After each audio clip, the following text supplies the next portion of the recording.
জি, ওয়ালাইকুম সালাম। শোনা যাচ্ছে কিনা একটু জানাবেন, যে শুনতে পাচ্ছেন কিনা?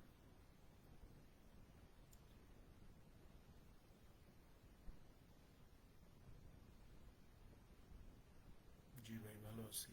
শোনা যাচ্ছে কিনা একটু জানাবেন।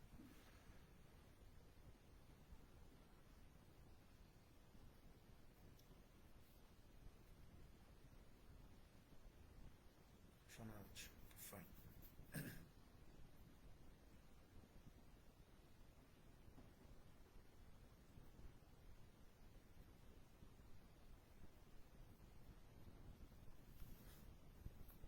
দেখেন, আজকে আমাদের প্রথম ক্লাস। আজকে আমরা সমাধান করব Bangladesh bank assistant director general 2023-এ যে পরীক্ষাটা নিচ্ছে সেই পরীক্ষাটার। ঠিক আছে, এখানে 20টার মতো প্রশ্ন আছে। এই পরীক্ষাটা বিআইবিএম দিছে। সো এটা দিয়ে আজকে আমরা শুরু করব মোটামুটি। ঠিক আছে, আসলে আমরা সমাধানের দিকে চলে যাই।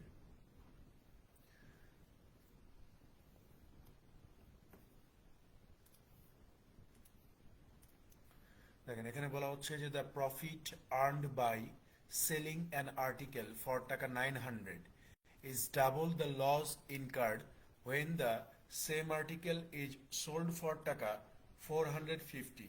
At what price should the article be sold to make 25% profit?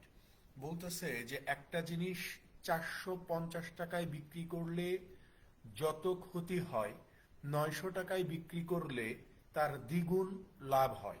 তাহলে জিনিসটা আপনি 25% লাভে বিক্রি করলে কত টাকায় বিক্রি করবেন? কথা বুঝছেন? একটা জিনিস 450 টাকা দিয়ে বিক্রি করলে আপনার যত টাকা ক্ষতি হবে, জিনিসটা 900 টাকায় বিক্রি করলে তার দ্বিগুণ লাভ হবে। তো বলতেছে যে এই জিনিসটাই যদি আপনি 25% লাভে বিক্রি করতে চান, তাহলে আপনি কত টাকায় বিক্রি করবেন? ঠিক আছে, দেখেন এইগুলা, এই ম্যাথগুলো অনেকভাবে করা যায়।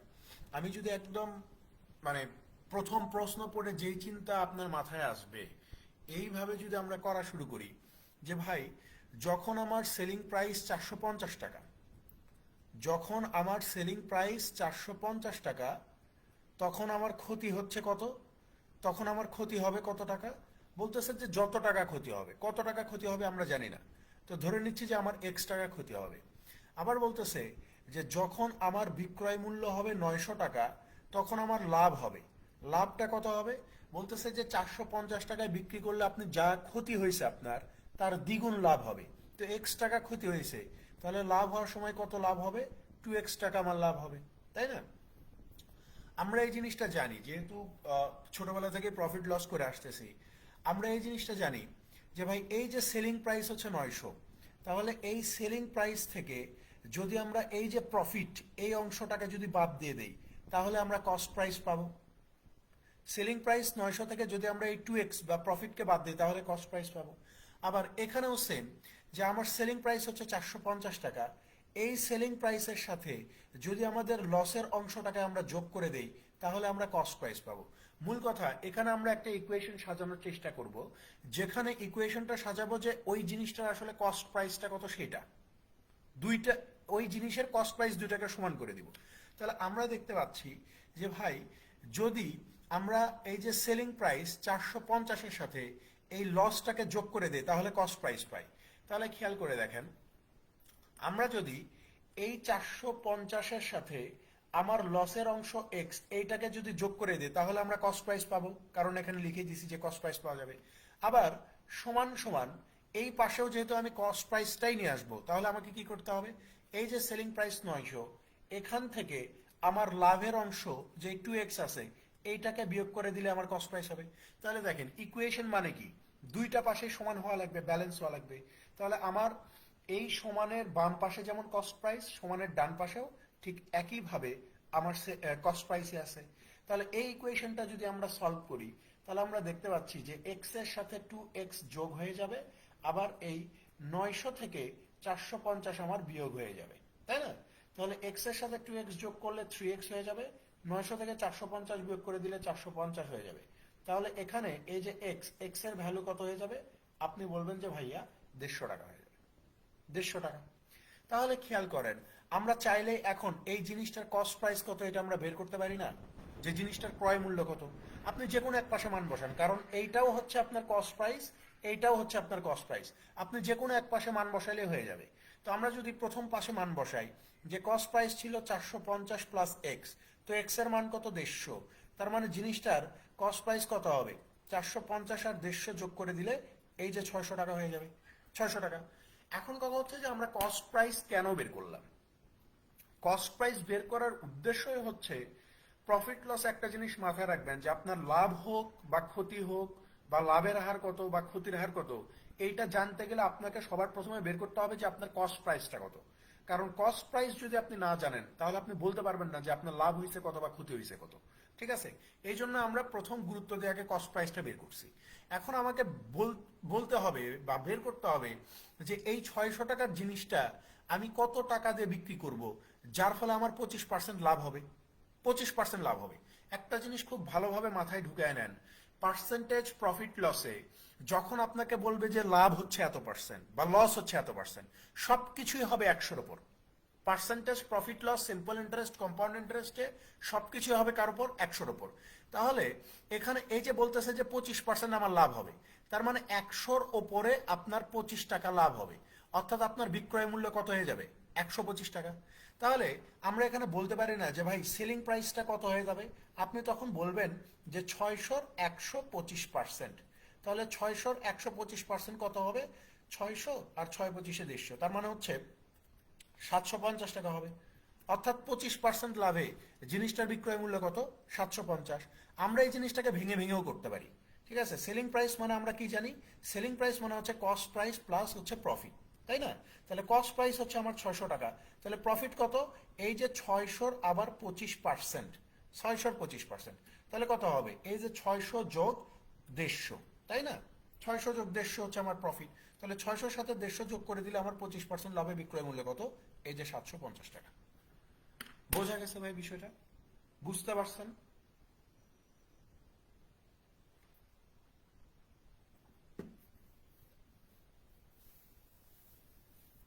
বোঝা গেছে কিনা, বুঝতে পারছেন কিনা?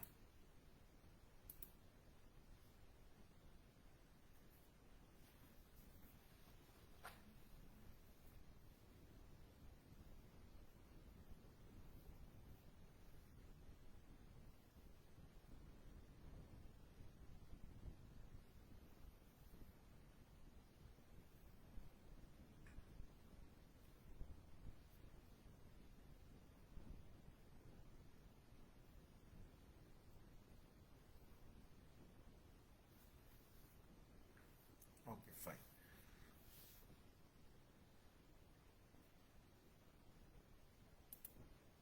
পরেরটাতে চলে যাই, 2 নম্বর। দেখেন, দুই বলা হচ্ছে যে a man purchases two clocks A and B at a total cost of টাকা 650. He sells A with a 20% profit and B at a loss of 25% and gets the same selling price for both clocks. What are the purchasing price of A and B respectively? বলতেছে যে একজন মানুষ দুইটা ঘড়ি কিনছে এ আর B 650 টাকা দিয়ে। বলতেছে যে এ ঘড়িটা বিক্রি করে তার 20% মুনাফা হয়েছে, বি ঘড়িটা বিক্রি করে তার 25% ক্ষতি হয়েছে। তো বলতেছে যে মানে সেম, মানে দুইটা ঘড়ির বিক্রয় মূল্য হচ্ছে তার সমান। ঠিক আছে? দুইটা ঘড়ি সমান মূল্যে বিক্রয় করছে, কিন্তু একটাতে 20% মুনাফা আর একটাতে তার 25% ক্ষতি হয়ে গেছে। তো জিজ্ঞাসা করছে যে ভাই, তাহলে এ আর বি এই দুইটা ঘড়ির ক্রয় মূল্য কত, এটা একটু বের করে দেখান। এ আর বি এই দুইটা ঘড়ির ক্রয় মূল্য কত, এটা বের করতে হবে। তাহলে আমি কিছুক্ষণ আগেই বলছি যে ধরে নেন যে এখানে এই যে এ ঘড়িটার ক্রয় মূল্য যদি এ টাকা হয়, দেখেন, এ ঘড়িটার ক্রয় মূল্য যদি এ টাকা হয়, তাহলে বি ঘড়িটার ক্রয় মূল্যকে আমরা বি টাকা ধরে নিচ্ছি। তাহলে এই যে এ টাকা আর বি টাকা এই দুইটা যোগ দিলেই তো আমরা 650 টাকা পেয়ে যাবো, তাই না? কারণ প্রশ্নে বলে দিছে যে দুইটা ঘড়ি আমি 650 টাকা দিয়ে কিনছি। তাহলে এ ঘড়ির ক্রয় মূল্য এ, বি ঘড়ির ক্রয় মূল্য বি হলে দুইটার দাম একত্রে কত? 650। এবং কিছুক্ষণ আগে আমি বলছি যে পার্সেন্টেজ প্রফিট লসে যখন আপনাকে এখানে বলতেছে যে 20% প্রফিট, তার মানে কি হবে? 100-র উপরে 20 প্রফিট হয়ে সেলিং প্রাইসটা কত হয়ে যাবে? 120%। আবার 100-র উপরে 25% ক্ষতি মানে কি? 100-র উপরে 25% ক্ষতি হয়ে আমার এখানে বিক্রয় মূল্য কত হয়ে যাবে? 75% হয়ে যাবে, তাই না?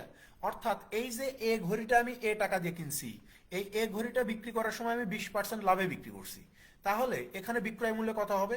এই যে 120% অফ এ, ঠিক আছে, 120% অফ এ, যেহেতু দুইটা ঘড়ির বিক্রয় মূল্য সমান, তাহলে এই যে সমান, দ্বিতীয় ঘড়িটা আমি 25% ক্ষতিতে বিক্রি করছি, তাহলে 100 টাকার জিনিস যদি 25 টাকা ক্ষতিতে বিক্রি করি তাহলে 75 টাকায় বিক্রি করছি। তার মানে এখানে কত হয়ে যাবে? এই যে 75% অফ বি হবে, তাই না?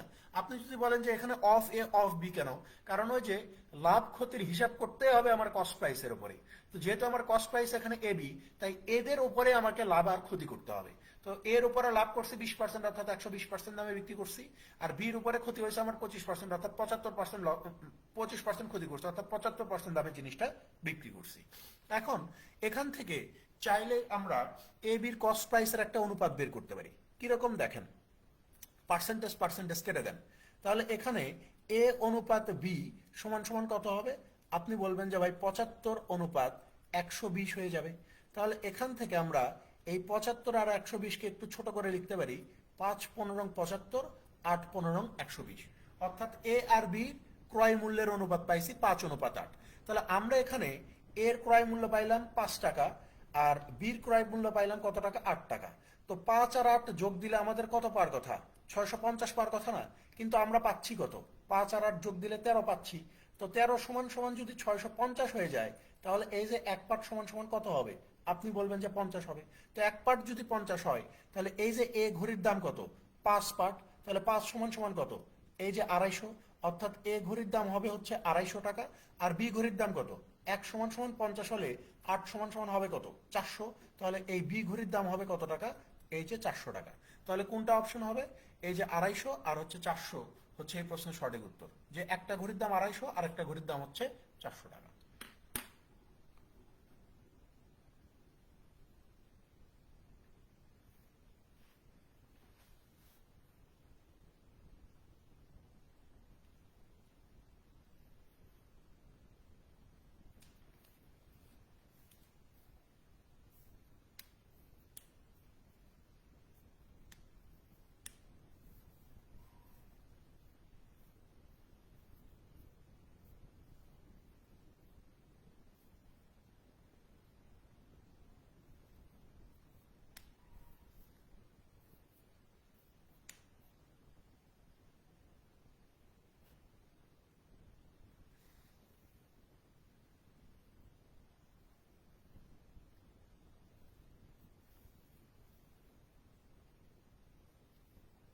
না বুঝলে বলবেন যে ভাই বুঝি নাই, ঠিক আছে?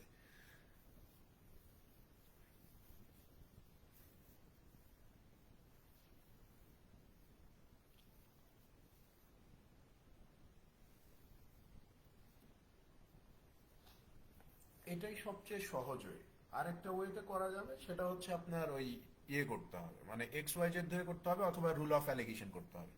সো রুল অফ অ্যালিগেশন করাইলাম না একটা কারণে, যে রুল অফ অ্যালিগেশন আমরা সেম এই জিনিসটাই করব, ঠিক আছে? এই জন্য রুল অফ অ্যালিগেশন আমরা করাইলাম না।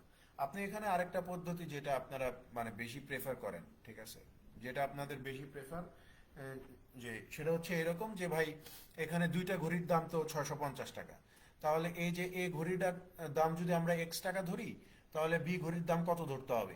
এই যে 650 মাইনাস এক্স টাকা, ঠিক আছে, 650 মাইনাস এক্স টাকা। এখন বলতেছে যে দুইটা ঘড়ির বিক্রয় মূল্য সমান, তাহলে প্রথম ঘড়িটার উপর আমি লাভ করছি 20%, তার মানে এই যে 120% of x is equal two দ্বিতীয় ঘড়িটার উপরে আমার 25% ক্ষতি করছি, তার মানে এই যে 75% অফ এই যে 650 মাইনাস এক্স, ঠিক আছে? এইটা সলভ করতে হবে। এইটা সলভ করলে আপনি এখান থেকে এক্স এর একটা ভ্যালু পাবেন, এক্স এর একটা ভ্যালু পাবেন, ঠিক আছে? এইটা হচ্ছে মানে এইটা এটার সাথে আপনারা সবচেয়ে বেশি পরিচিত, এই জন্য অন্য কোনো মেথডে করাইলে আপনারা বলেন যে অন্য কোনো ওয়ে আছে কিনা। এটা একটা ওয়ে, ঠিক আছে, বাট এটাতে সময় বেশি লাগবে। আপনি দেখেন এখানে ক্যালকুলেশন করতে হবে, বেশি ক্যালকুলেশন, ঠিক আছে? তার চেয়ে কম্পারেটিভলি ওইটা সহজ না, মানে এক্সাম হল অ্যাপ্রোচ যেটা আমরা বলি, ঠিক আছে?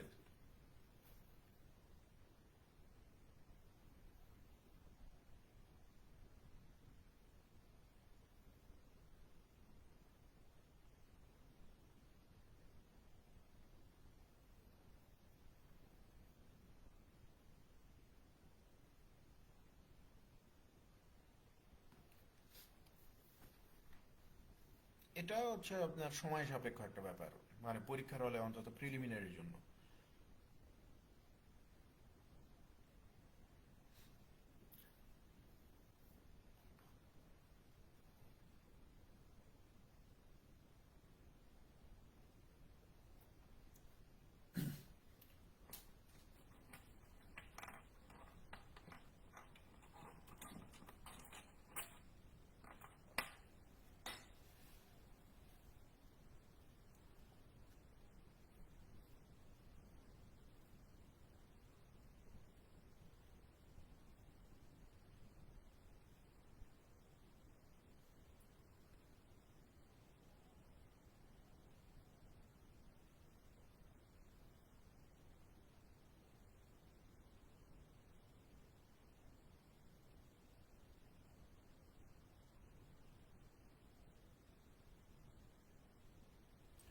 পরেরটাতে চলে যান,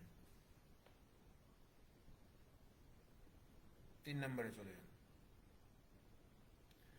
দেখেন এই যে এই প্রশ্নটা 3 নম্বর প্রশ্নটা, এই 3 নম্বর প্রশ্নটা বিভিন্ন পরীক্ষায় জাস্ট ঘুরে ফিরে শুধুমাত্র সংখ্যা চেঞ্জ করে আসে। ঠিক আছে, বাংলাদেশ ব্যাংকের পরীক্ষার একটা কমন একটা টাইপ আছে। ঠিক আছে, এই কমন টাইপটা আপনাকে ধরতে হবে। আমরা এখানে মোটামুটি সবগুলো প্রশ্ন সমাধান করব, প্রায় যত প্রশ্ন পাওয়া গেছে সবগুলা প্রশ্ন সমাধান করবো। আপনি এই প্রশ্ন সমাধান করার উদ্দেশ্য একটা, আপনি একটা টাইপ খুঁজে পাবেন, তখন আপনার মানে জিনিসগুলা কঠিন মনে হবে না। আপনি দেখবেন যে একটা সালের প্রশ্নের সাথে আর একটা সালের প্রশ্নের মিল আছে। ঠিক আছে, যে সেম প্রশ্নই শুধু ঘুরে ফিরে একই ধরনের প্রশ্নই করছে, ঘুরে ফিরে একই টাইপের প্রশ্ন করছে, আলাদা কোনো প্রশ্ন তারা করে নাই। একই টাইপের প্রশ্ন করবে, সংখ্যা চেঞ্জ করে, কথাবার্তা চেঞ্জ করে, নাম চেঞ্জ করে, একই জিনিসই দিছে বারবার। ঠিক আছে, এটা আপনারা বুঝতে পারবেন ক্লাসগুলো যখন শেষ হয়ে যাবে।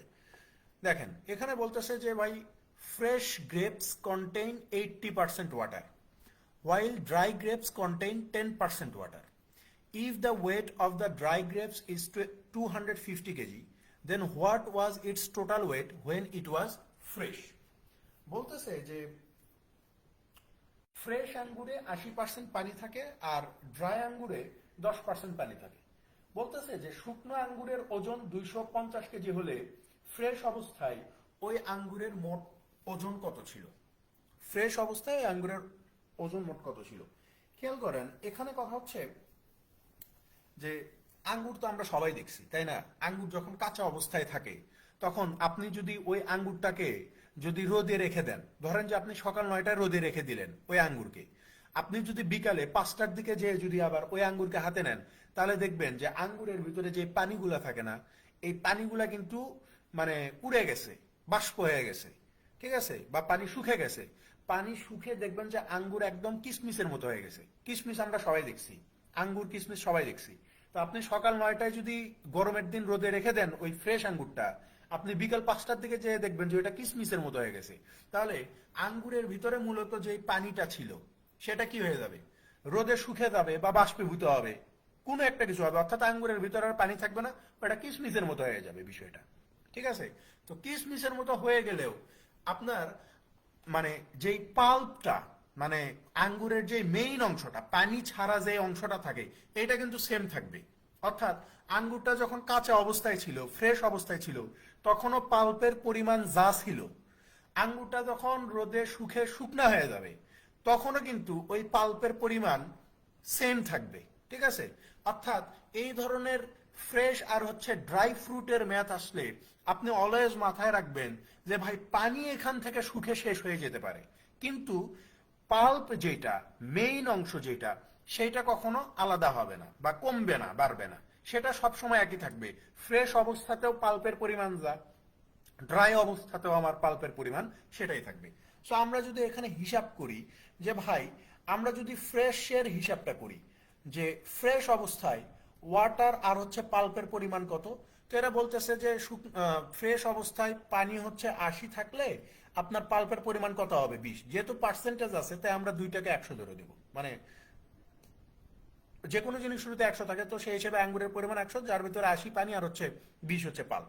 তো এটাকে আমরা ছোট করে লিখতে পারি, 20 দিয়ে ভাগ করে দিলে এখানে 4 পাওয়া যায়, এখানে 1 পাওয়া যায়। তো আমার ফ্রেশ অবস্থায় ওয়াটারের পরিমাণ 4 আর পাল্পের পরিমাণ হচ্ছে 1। ঠিক আছে, এটা গেল একটা হিসাব। আর যদি আমরা ড্রাইয়ের হিসাবটা করি, যে ড্রাই অবস্থায় বিষয়টা কি হবে, তো বলতেছে যে ড্রাই অবস্থায় আঙ্গুরে পানির পরিমাণ কত, 10%। তাহলে পানি 10 হলে পাল্পের পরিমাণ কত হবে, 90 হবে। এইটাকে ছোট করে আমরা লিখতে পারি যে 1:9। তাহলে আমি কিছুক্ষণ আগেই বলছি যে ভাই এখানে পাল্পের পরিমাণ সমান হওয়া লাগবে, পাল্পের পরিমাণ সমান হইতে হবে, তাছাড়া হবে না। পানি কম বেশি হইতে পারে কিন্তু পাল্পের পরিমাণ সমান হবে। তাহলে আমরা এখানে দেখতে পাচ্ছি যে দ্বিতীয় অবস্থায় পাল্প আছে 9, আর প্রথমে ফ্রেশ থাকা অবস্থায় পাল্প আছে কত, 1। তাহলে আমি যদি পাল্পকে সমান করে দিতে চাই, তাহলে এই অনুপাতটাকে, এই ফ্রেশ ফ্রুটের এই অনুপাতটাকে আমাকে কি করতে হবে, 9 দিয়ে গুণ করতে হবে। 9 দিয়ে গুণ করে দিলে পানির পরিমাণ হয়ে যাবে 36, আর পাল্পের পরিমাণ হয়ে যাবে কত, 9। এখন দেখেন ফ্রেশ অবস্থাতেও পাল্পের পরিমাণ 9, ড্রাই অবস্থাতেও পাল্পের পরিমাণ কত আছে, 9 আছে। তাহলে এই যে ড্রাই অবস্থায় ওয়াটার আর পাল্প এই দুইটা মিলে টোটাল ওজন কত, আঙ্গুরটা ড্রাই অবস্থায় পাল্প আর ওয়াটার মিলে কত, 9 আর 10। তো আমাদের বোর্ডে যেটা 10, প্রশ্নে বলতেছে যে ড্রাই ফ্রুট কত বা ড্রাই গ্রেপস এর ওজন কত, 250। তাহলে 10 সমান সমান 250 হলে 1 সমান সমান কত হবে, আপনি বলবেন যে 25। তো জিজ্ঞাসা করছে যে আঙ্গুরটা যখন ফ্রেশ ছিল তখন ওজন কত। তাহলে আঙ্গুরটা যখন ফ্রেশ থাকে তখন ওয়াটার আর পাল্প মিলে কত, 36 আর 9 এই দুইটা যোগ করে দিলে কত পাবো আমরা, 45 পাবো। তো 1/25 হলে এই 45 সমান সমান কত হয়ে যাবে, 45 আর 25 কত হয়ে যায়, 45 বিশে 900, 5 45 225। তার মানে হচ্ছে 1125 কেজি হয়ে যাবে না, 1125 কেজি। অর্থাৎ আঙ্গুরটা যখন আপনার শুকনো অবস্থায় থাকে, সরি ফ্রেশ অবস্থায় থাকে, কাঁচা অবস্থায় থাকে, তখন তার ওজন কত হবে, 1125 কেজি। অর্থাৎ আপনি এই ড্রাই আর হচ্ছে ফ্রেশ ফ্রুটের জায়গায় কনসেপ্ট শুধু একটা মাথায় রাখবেন যে পাল্পের পরিমাণ আমার সমান হবে, পাল্পকে আমাকে সমান করে দিতে হবে, পাল্পের পরিমাণ সমান হয়ে গেলে কাজ শেষ। ঠিক আছে, এইটা একটা ওয়ে আমরা এইভাবে করতে পারি। আরেকটা ওয়ে আছে, সেটা হচ্ছে যে কোনো একটা ভালো মতো বুঝলেই হবে। আরেকটা বিষয় হচ্ছে যে ভাই আমরা যেহেতু এখানে বলে দিছি যে পাল্পের পরিমাণটা আমার সমান হওয়া লাগবে, ড্রাই অবস্থাতেও ফ্রেশ অবস্থাতেও, তাই না, দুই অবস্থাতে আমার পাল্পের পরিমাণ সমান সমান হওয়া লাগবে। তাহলে এখানে ফ্রেশ গ্রেপসে 80% ওয়াটার হলে 20% হচ্ছে আমার পাল্প, তাই না, 20% আমার কি হবে, পাল্প হবে। অর্থাৎ ফ্রেশ ফ্রুটে পাল্প হচ্ছে আমার 20%। আবার ড্রাই ফ্রুটে যদি 10% আমার ওয়াটার হয় তাহলে 90% হচ্ছে আমার পাল্প। তাহলে ড্রাই ফ্রুটে আমার 90% কি হবে, পাল্প হবে। তাহলে আমি যেহেতু বলেই দিছি যে ড্রাই এবং ফ্রেশ উভয় অবস্থাতে পাল্পের পরিমাণ সমান, দেখেন আমি সমান লিখে দিছি। তাহলে এখান থেকে আমরা বলতে পারি যে ভাই 20% ফ্রেশ ইকুয়াল টু 90% ইন্টু এই যে ড্রাই ফ্রুট, ড্রাই ফ্রুট কত কেজি আছে, এই যে দেখেন ড্রাই ফ্রুট আছে হচ্ছে 250 কেজি। তাহলে ড্রাই ফ্রুটের জায়গায় জাস্ট তার ওয়েটটা লিখে দেন 250। এখন আপনি কি করবেন, এই যে ফ্রেশ ফ্রুটের কেজি বের করতে হবে। তাহলে ফ্রেশ ফ্রুট কতখানি আছে, তাহলে আপনি বলবেন যে ভাই 250 গুণন হচ্ছে 90 ডিভাইডেড হচ্ছে 20, তাই না, শূন্য আর শূন্য কেটে দেন। তাহলে এখানে ফ্রেশ ফ্রুট কত হয়ে যাবে, 9 25 কত, 9 20 180, 225, 2250, 2250কে 2 দিয়ে ভাগ করে দিলে এই যে 1125 কেজি হয়ে যায়। 1125 কেজি, যেখানে ফ্রেশ ফ্রুট আছে কত, 1125। বোঝা গেছে ভাই বিষয়টা, বুঝতে পারছেন?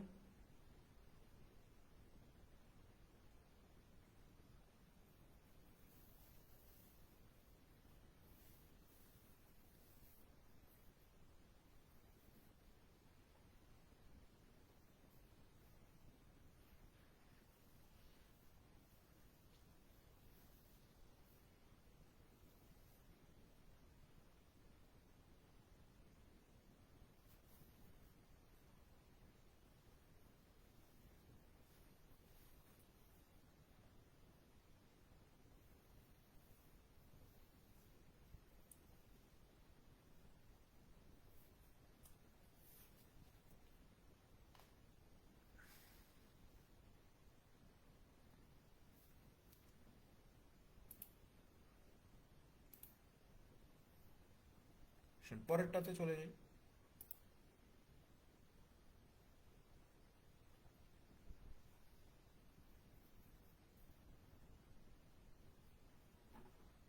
এটা অফ হবে, হ্যাঁ? এটা হচ্ছে অফ। যে when 30% of one number is subtracted from another number, the second number reduces is its 4/5. What is the ratio of the first to the second number? বলতেছে যে একটা সংখ্যার 30% অন্য একটা সংখ্যা থেকে বিয়োগ করে দিলে, একটা সংখ্যার 30% যদি আপনি অন্য আরেকটা সংখ্যা থেকে বিয়োগ করে দেন, তাহলে অন্য সংখ্যাটা বা দ্বিতীয় সংখ্যাটা 4/5 কমে যাবে। দ্বিতীয় সংখ্যাটা কত অংশ কমে যাবে? 4/5 কমে যাবে। তো জিজ্ঞাসা করছে যে what is the ratio of the first to the second number. তাহলে প্রথম সংখ্যা আর দ্বিতীয় সংখ্যাটার অনুপাত কত, এটা একটু বের করে দেখেন। প্রথম সংখ্যা এবং দ্বিতীয় সংখ্যার অনুপাত কত। এখন এখানে বিষয়টা একটু বোঝার চেষ্টা করেন। সেটা হচ্ছে এই যে 4/5, এই 4/5 কে যদি আমরা পার্সেন্টেজে কনভার্ট করতে চাই তাহলে কি করতে হবে?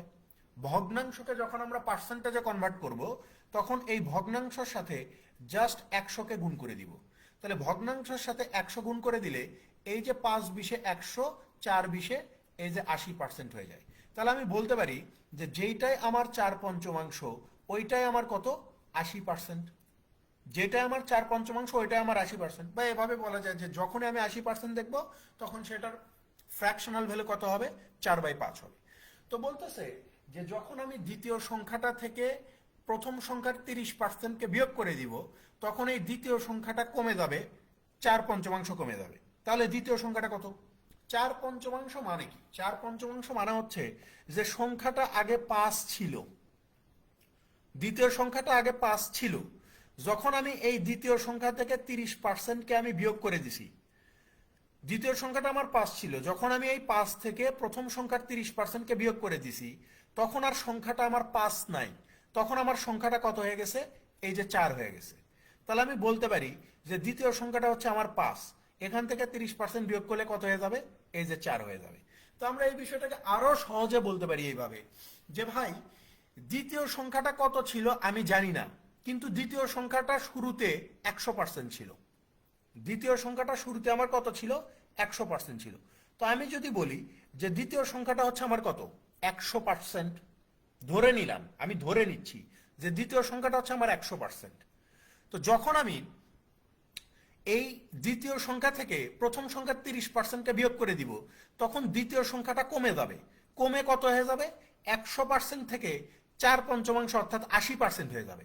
100% থেকে কমে কত হয়ে যাবে? 80% হয়ে যাবে। তাহলে এখানে কত কমে গেল? দ্বিতীয় সংখ্যাটা শুরুতে 100% ছিল, যখন আমি এখান থেকে কোনো একটা জিনিস বিয়োগ করে দিছি, তখন সংখ্যাটা কমে কত হয়ে গেছে? 80% হয়ে গেছে। তার মানে এখান থেকে আমার কত কমে গেছে? 20% মান কমে গেছে। 20% কমে গেল না? দ্বিতীয় সংখ্যাটা শুরুতে 100 ছিল, এখন 80 হয়ে গেছে। তাহলে কত কমে গেল? 20% কমে গেল। আমি যদি আপনাকে বলি যে 20% কেন কমলো, 20% কেন কমলো, কারণটা কি?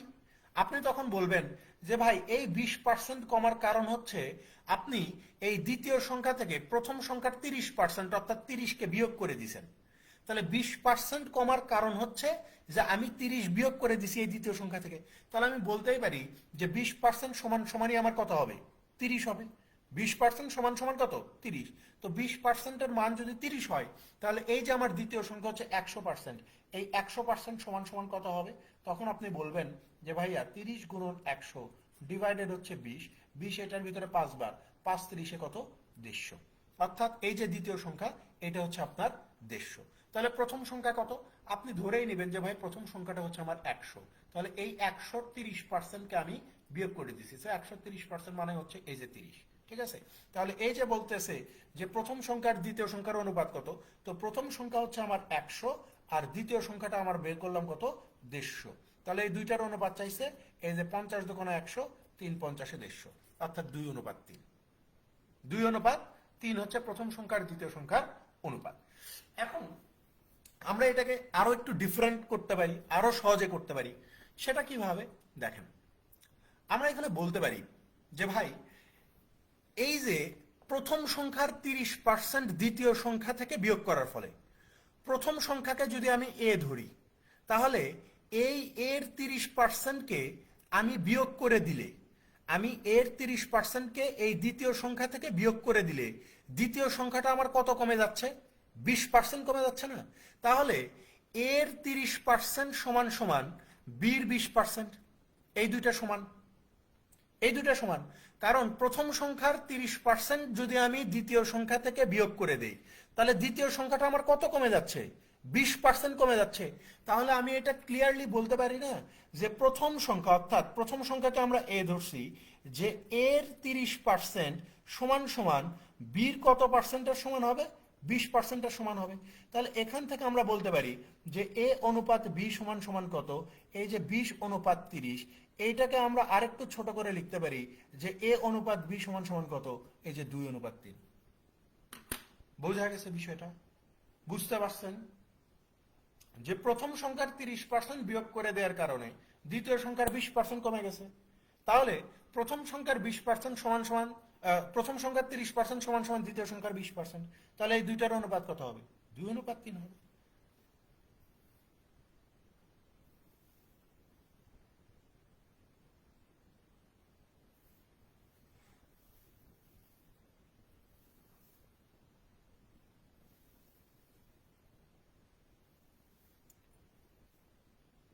দেখেন বিষয়টা হচ্ছে এমন,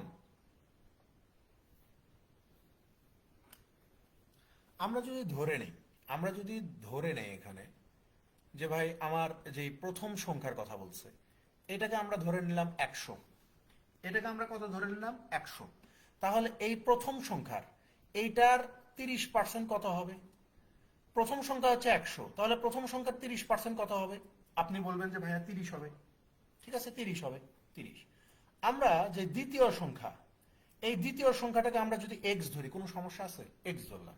তাহলে প্রথম সংখ্যা 100, প্রথম সংখ্যার 30% কত? 30। তাহলে দ্বিতীয় সংখ্যাকে আমরা কত ধরতে পারি? এক্স ধরতে পারি। তো প্রশ্নে কি বলতেছে যে এই যে দ্বিতীয় সংখ্যা এক্স, এখান থেকে যদি এই যে প্রথম সংখ্যার 30% অর্থাৎ 30কে যদি আমরা বিয়োগ করে দিই, তাহলে ফলাফল হিসেবে কি পাবো? ফলাফল হিসেবে পাবো হচ্ছে এই যে দ্বিতীয় সংখ্যার 4/5 পেয়ে যাব। দ্বিতীয় সংখ্যার 4/5 পেয়ে যাব। তো এটা যদি ক্যালকুলেশন করেন, x - 30 is equal two 4x divided 5, তাই না? তাহলে হচ্ছে x - 4x divided 5 is equal two 30। তাহলে এখানে কত হবে? এই যে 5x - 4x 5 এই 30-এর সাথে গুণ হয়ে কত হয়ে যাবে? 150 হয়ে যাবে। তাহলে এখানে x সমান সমান কত? 150 না? 150। তাহলে আপনি বলতে পারেন না যে ভাই এই যে আমার প্রথম সংখ্যা আর হচ্ছে দ্বিতীয় সংখ্যা, প্রথম সংখ্যাকে আমি ধরে নিয়েছিলাম 100 আর দ্বিতীয় সংখ্যাকে x এর মান কত? এই যে 150। এই দুইটাকে ছোট করলে এই যে 2 অনুপাত 3 পাওয়া যায়। এটা আমরা বলতে পারি। এইভাবে আমরা তো করি, তাই না? এইভাবে আমরা করি। এখন কথা হচ্ছে যে এই কনসেপ্টে আমি এখানে জাস্ট প্রয়োগ করব সংক্ষেপে, এত কাহিনী করার দরকার নেই। আমরা কি করছি দেখেন, প্রথম সংখ্যা হচ্ছে আমার 100 ধরছি। 100 30% মানে কি? 30। এই 30টাকে যখন আমি এই যে দ্বিতীয় সংখ্যা থেকে বিয়োগ করে দিছি, 100 30% অর্থাৎ এই 30কে যখন আমি দ্বিতীয় সংখ্যা থেকে বিয়োগ করে দিছি, তখন আর দ্বিতীয় সংখ্যাটা আমার আর এক্স নাই। দ্বিতীয় সংখ্যাটা তখন আমার এক্স নাই। দ্বিতীয় সংখ্যাটা তখন কত হয়ে গেছে? 4x/5 হয়ে গেছে বা 4/5 হয়ে গেছে। তো 4/5 মানে কত? 80% না? দ্বিতীয় সংখ্যাটা তখন আর এক্স নাই, সেটা কত হয়ে গেছে? 4/5 হয়ে গেছে। তো 4/5 মানে কত? 80%। তার মানে কি এই যে দ্বিতীয় সংখ্যা থেকে আমি 30কে বিয়োগ করে দিছি, এই 30 বিয়োগ করার কারণেই সংখ্যাটা আমার 80% হয়ে গেছে। তাহলে আমি যখন 30 বিয়োগ করি নাই, অর্থাৎ যখন সংখ্যাটা আমার দ্বিতীয় সংখ্যাটা যখন আমার এক্স ছিল, তখন এই এক্স এর মানটা কত ছিল? 100% ছিল। কারণ যে কোনো জিনিস শুরুতে 100% থাকে। যখন আমি এই দ্বিতীয় সংখ্যা এক্স থেকে 30 বিয়োগ করতেছি, তখন আর এই দ্বিতীয় সংখ্যাটার 100 নাই, এটা হয়ে গেছে কত? 80% হয়ে গেছে। তাহলে আমি যদি বলি যে তাহলে দ্বিতীয় সংখ্যা 100% থেকে 80% হয়ে গেল, এখানে কমে গেল কত পার্সেন্ট? এখানে তো কমে গেছে, দ্বিতীয় সংখ্যাটা কমে যায় নাই। তো আপনি বলবেন যে কত কমে গেল? আপনি বলবেন যে ভাইয়া 20% কমে গেছে। 20% কমে গেছে। তাহলে এখন আমি যদি আবার আপনাকে উল্টো প্রশ্ন করি যে 20% কেন কমে গেল? 20% কেন কমে গেল? তখন আপনি বলবেন যে ভাইয়া এই যে প্রথম সংখ্যার 30%কে আপনি এই দ্বিতীয় সংখ্যা থেকে বিয়োগ করে দিয়েছেন, তাই দ্বিতীয় সংখ্যাটা 20% কমে গেছে। তাহলে আমরা বলতে পারি না যে প্রথম সংখ্যাকে যদি আমরা এ ধরি, যে প্রথম সংখ্যার 30% সমান সমান দ্বিতীয় সংখ্যার 20%-এর সমান। কারণ প্রথম সংখ্যার 30% বিয়োগ করার ফলেই দ্বিতীয় সংখ্যা 20% কমে গেছে। তাহলে প্রথম সংখ্যার 30% সমান সমানই তো দ্বিতীয় সংখ্যার 20% হবে। তাহলে এখান থেকে আমরা চাইলেই এই যে প্রথম সংখ্যা আর দ্বিতীয় সংখ্যার অনুপাত বের করতে পারি, অনুপাতটা বের করতে পারি, তাই না? অনুপাতটা বের করতে পারি। তাহলে প্রথম সংখ্যা কত হবে 20, দ্বিতীয় সংখ্যা কত হবে এই যে 30। তাহলে এইটাকে ছোট করলে আমরা কত পাবো? এই যে 2:3 পাবো না ভাই? 2:3 পাবো না? বুঝতে পারছেন এবার বিষয়টা? এবার বোঝা গেছে?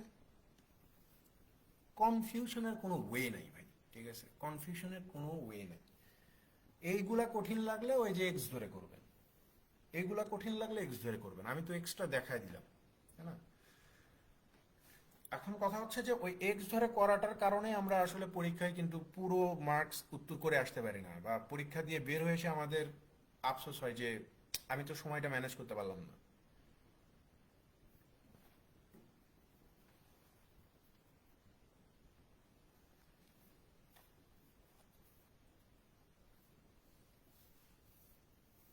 মানে আপনার চিন্তা ভাবনাটা হইতে হবে ভাই খুব সূক্ষ্ম টাইপের, বুঝতে পারছেন?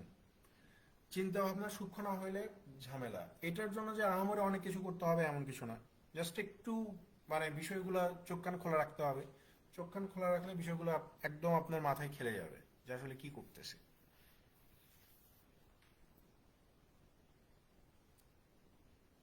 আসেন পরেরটাতে চলে যান। দেখেন 5-এ কি বলা হচ্ছে যে টাকা 6000 বিকামস টাকা 720 in 4 years at a certain rate of simple interest. বলতেছে যে 6000 টাকা 4 বছর একটা নির্দিষ্ট পরিমাণ সরল সুদের হারে 7200 টাকা হয়ে যায়। If the rate becomes 1.5 Times of itself, যদি সুদের হার 1.5 গুণ বৃদ্ধি পায়, the amount of same principal in 5 years will be, তাহলে 5 বছর পরে ওই একই মূলধনের থেকে আপনি সুদ আসল কত পাবেন? 5 বছর পরে আপনার ওই একই মূলধন থেকে কত টাকার সুদ আসল পাওয়া যাবে এটা বের করতে হবে। তাহলে এখানে আমাকে সবার প্রথমে রেট পার্সেন্ট বের করতে হবে। সো রেট পার্সেন্ট বের করার সূত্র আমরা কি জানি? যে 100 গুণন ইন্টারেস্ট, 100 গুণন ইন্টারেস্ট, মোট ইন্টারেস্ট, আর নিচে কি হবে? এই যে প্রিন্সিপাল গুণন টাইম হবে। তাহলে খেয়াল করেন এখানে আপনার 4 বছরের ইন্টারেস্ট কত? আপনি 4 বছর পরে 7200 টাকা পাচ্ছেন, আর আপনার প্রিন্সিপাল কত? 6000। তাহলে এখান থেকে আপনি ইন্টারেস্ট কত পাচ্ছেন 4 বছরে? আপনি বলবেন যে ভাই 1200 টাকা। তাহলে এই যে 100 গুণন আপনার ইন্টারেস্ট কত? এই যে 1200 টাকা, ঠিক আছে? আপনার প্রিন্সিপাল কত? 6000 টাকা। সময় কত? এই যে 4 বছরে 1200 টাকা সুদ পাইছেন, এই যে 4 বছর। 1200 এটার ভিতরে কতবার যাবে? 5 বার যাবে। 5 এটার ভিতরে 20 বার যাবে। 4 এই 20-এর ভিতরে 5 বার যাবে। তার মানে আপনার রেট পার্সেন্ট কত হয়ে যাচ্ছে? 5%। ঠিক আছে? আপনার রেট কত? 5%। এখন প্রশ্নে বলতেছে যে ভাই এই যে রেট, এইটাকে যদি আপনি 1.5 গুণ বৃদ্ধি করেন, অর্থাৎ এই রেট পার্সেন্টকে যদি আপনি 1.5 গুণ করে দেন, তাহলে আমার রেট হচ্ছে আমার 5%। এইটাকে যদি আমরা 1.5 গুণ করি তাহলে কত হয়ে যাবে? এটাকে 1.5 গুণ করলে কত হয়ে যাবে? 7.5 হয়ে যাবে না? 7.5% হয়ে যাবে। যে আগে আমার সুদের হার ছিল 5%, এখন আমার সুদের হার 1.5 গুণ বৃদ্ধি পেয়ে কত হয়ে গেছে? 5% থেকে 7.5% হয়ে গেছে। তো এখন জিজ্ঞাসা করছে যে ভাই এখন এই 7.5% হার সুদে 6000 টাকা 5 বছরের সুদে আসলে কত হবে? দেখেন অ্যামাউন্ট মানে কি? অ্যামাউন্ট মানে হচ্ছে প্রিন্সিপাল যোগ ইন্টারেস্ট, ঠিক আছে? তাহলে এখানে প্রিন্সিপাল কত? এই যে 6000 টাকা। তাহলে এই যে 6000 টাকার ওপরে এখন এই যে 5 বছরে 7.5%, এই 7.5%কে চাইলে আমরা 15/2% লিখতে পারি, ঠিক আছে? 7.5%কে চাইলে 15/2 লিখতে পারি। তাহলে এই যে 15/2%, 15/2%, তাহলে এখানে সুদ কত আসবে আমার? খেয়াল করে দেখেন। তাহলে আমরা বলতে পারি যে ভাইয়া 6000 যোগ 20 কেটে দেন, 2 এটার ভিতরে যাবে 30 বার, 5 × 3 = 150, আর হচ্ছে 15, 15 কত হয়ে যায়? 225 আর একটা শূন্য। তাহলে এই যে সুদ আসল কত আসে? 8250 টাকা আসে না? 8250 টাকা আসে। যে 5 বছর পরে ওই একই মূলধন 6000 টাকার উপরে, ঠিক আছে, আমি সুদ আসল কত পাবো? 8250 টাকা পাবো।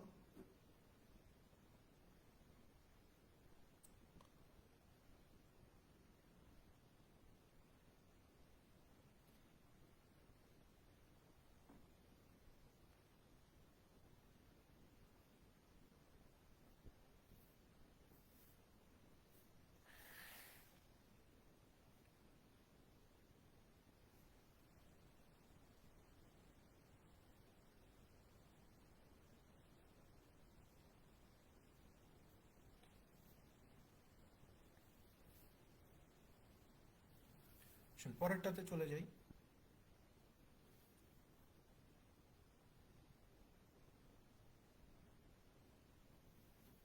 দেখেন এখানে কি বলা হচ্ছে 6 নম্বরে, যে P and Q are two positive integers such that P Q equal to 64। এখানে হুইচ হবে, যে which of the following can not be the value of P plus Q. বলা হচ্ছে যে পি এবং কিউ দুইটাই হচ্ছে পূর্ণ সংখ্যা, মানে ধনাত্মক পূর্ণ সংখ্যা। পি আর কিউ এই দুইটাকে গুণ করে দিলে আমরা 64 ফলাফল পাবো। তো জিজ্ঞাসা করছে যে নিচের কোনটা পি প্লাস কিউ এর মান হইতে পারে না। এই যে দেখেন অপশনে 4টা সংখ্যা দেওয়া আছে, এই 4টা সংখ্যার মধ্যে কোন সংখ্যা পি এবং কিউ এর যোগফল হইতে পারবে না, পি এবং কিউ এর যোগফল হইতে পারবে না। তাহলে খেয়াল করে দেখেন, আমরা যদি এই পাশটাকে পি ধরি আর এই পাশটাকে যদি কিউ ধরি, তাহলে কোন কোন সংখ্যা গুণ করলে আমরা 64 পাবো? আপনি বলবেন যে 1 আর 64 গুণ করলে 64 পাওয়া যাবে, 2 আর 32 গুণ করলে 64 পাওয়া যাবে, তারপরে হচ্ছে আপনার 4 আর 16 গুণ করলে 64 পাওয়া যাবে, 8 আর 8 গুণ করলে 64 পাওয়া যাবে। আর কোন সংখ্যা আছে যে যাদেরকে গুণ করলে 64 পাওয়া যায়? আপনি বলবেন যে ভাই আর এই রকম কোন সংখ্যা নাই যে যাদেরকে গুণ করলে আপনি 64 পাবেন। এইরকম 4টা সংখ্যা আছে, যে 1 আর 64 গুণ করলে 64 পাওয়া যায়, 2 আর 32 গুণ করলে 64 পাওয়া যাবে, 4 আর 16 গুণ করলে 64 পাওয়া যাবে, 8 আর 8 গুণ করলে 64 পাওয়া যাবে। তাহলে 1 আর 64 যোগফল কত? 65। তো জিজ্ঞাসা করছে যে নিচের কোনটা পি প্লাস কিউ এর যোগফল হইতে পারবে না। তাহলে 1 আর 64 যোগ করলে 65 পাওয়া যাবে, তার মানে এটা উত্তর হচ্ছে না। ঠিক আছে, 32 আর 2 গুণ করলে কত হয়ে যায়? 34, এটা অপশনেই নাই। 4 আর 16 যোগ করে দিলে কত হয়ে যাবে? 20 হবে, এটা উত্তর হবে না। 8 আর 8 যোগ করলে কত হয়? 16 হয়, এটা উত্তর হবে না। এখানে উত্তর হবে হচ্ছে 35। যে পি আর কিউ মানে নিচের কোনটা যোগফল হইতে পারবে না, যোগফল হইতে পারবে না। তাহলে আমরা দেখতে পাচ্ছি যে 64 আর 1 65 এটা হইতে পারে, তারপর হচ্ছে 16 আর 4 20 এটাও হইতে পারে, 8 আর 8 যোগ করলে 16 এটাও হইতে পারে। শুধুমাত্র 35 হবে, পি আর কিউ যোগ করলে 35 হবে এমন কোনো সংখ্যা আসলে নাই। পি আর কিউ যোগ করলে 35 হবে এমন কোনো সংখ্যা এদের মধ্যে নাই। 2 আর 32 যোগ করলে 34 হবে, কিন্তু সেটা নাই, দেয়া আছে কত? 35। তার মানে 35 হবে, কারণ উত্তরে জিজ্ঞাসা করছে যে হইতে পারবে না, ক্যান নট বি, হইতে পারবে না কোনটা, তার মানে 35 হইতে পারবে না।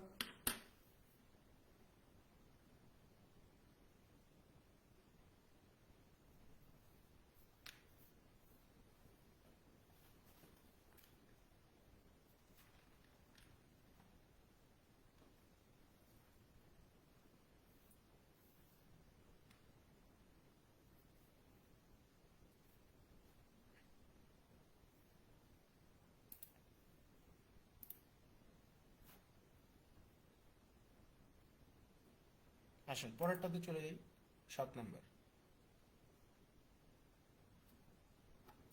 দেখেন 7 নম্বরে বলা হচ্ছে যে find the largest number of 5 digits which when divided by 16, 24, 30 or 36 leaves the same remainder 10 each case।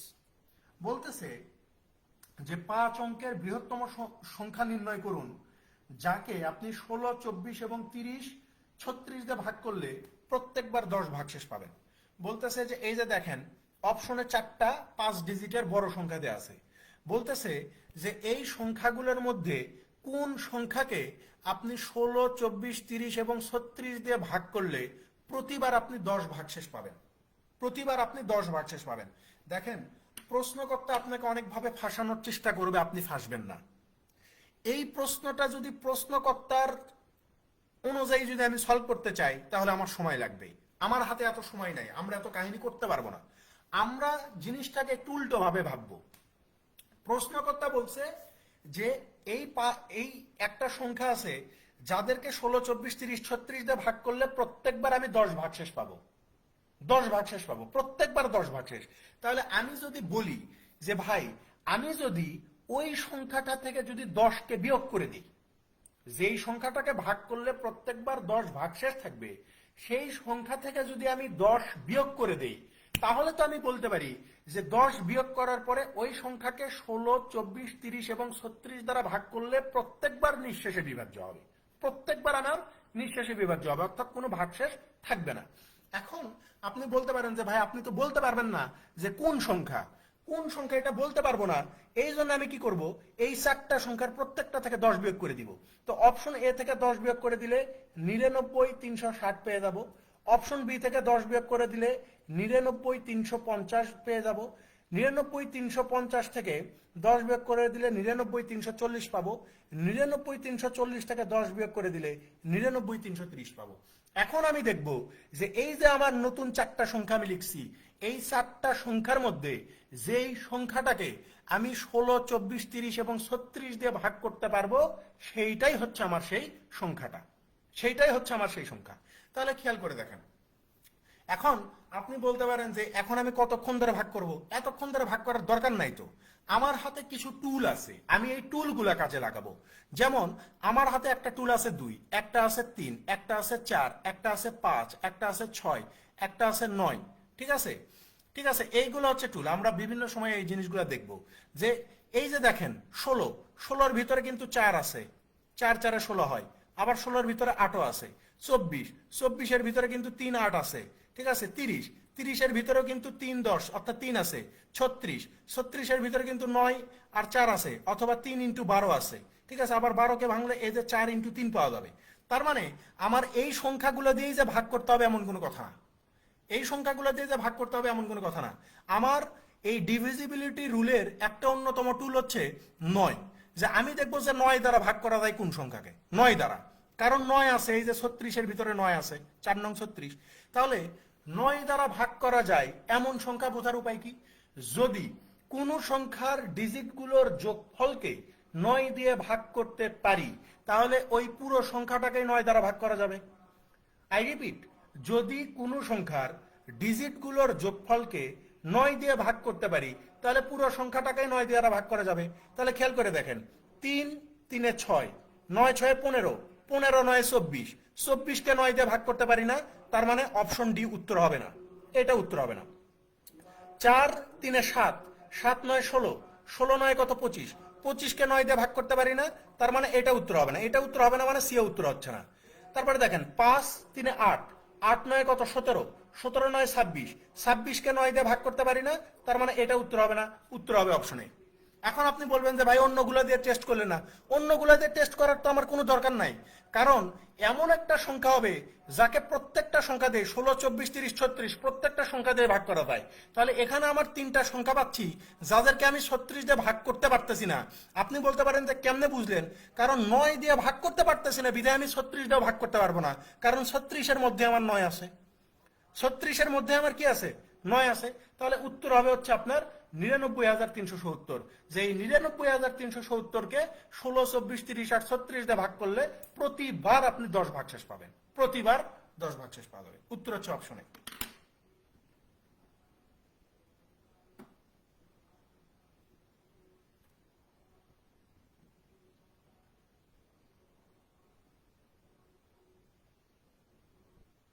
বোঝা গেছে ভাই? বুঝতে পারছেন?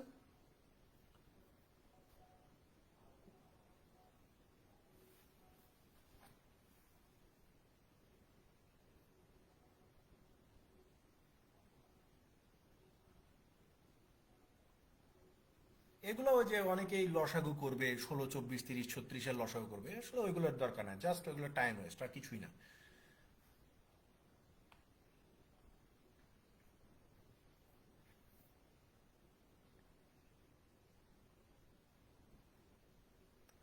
পরেরটাতে চলে যায় 8 নাম্বার।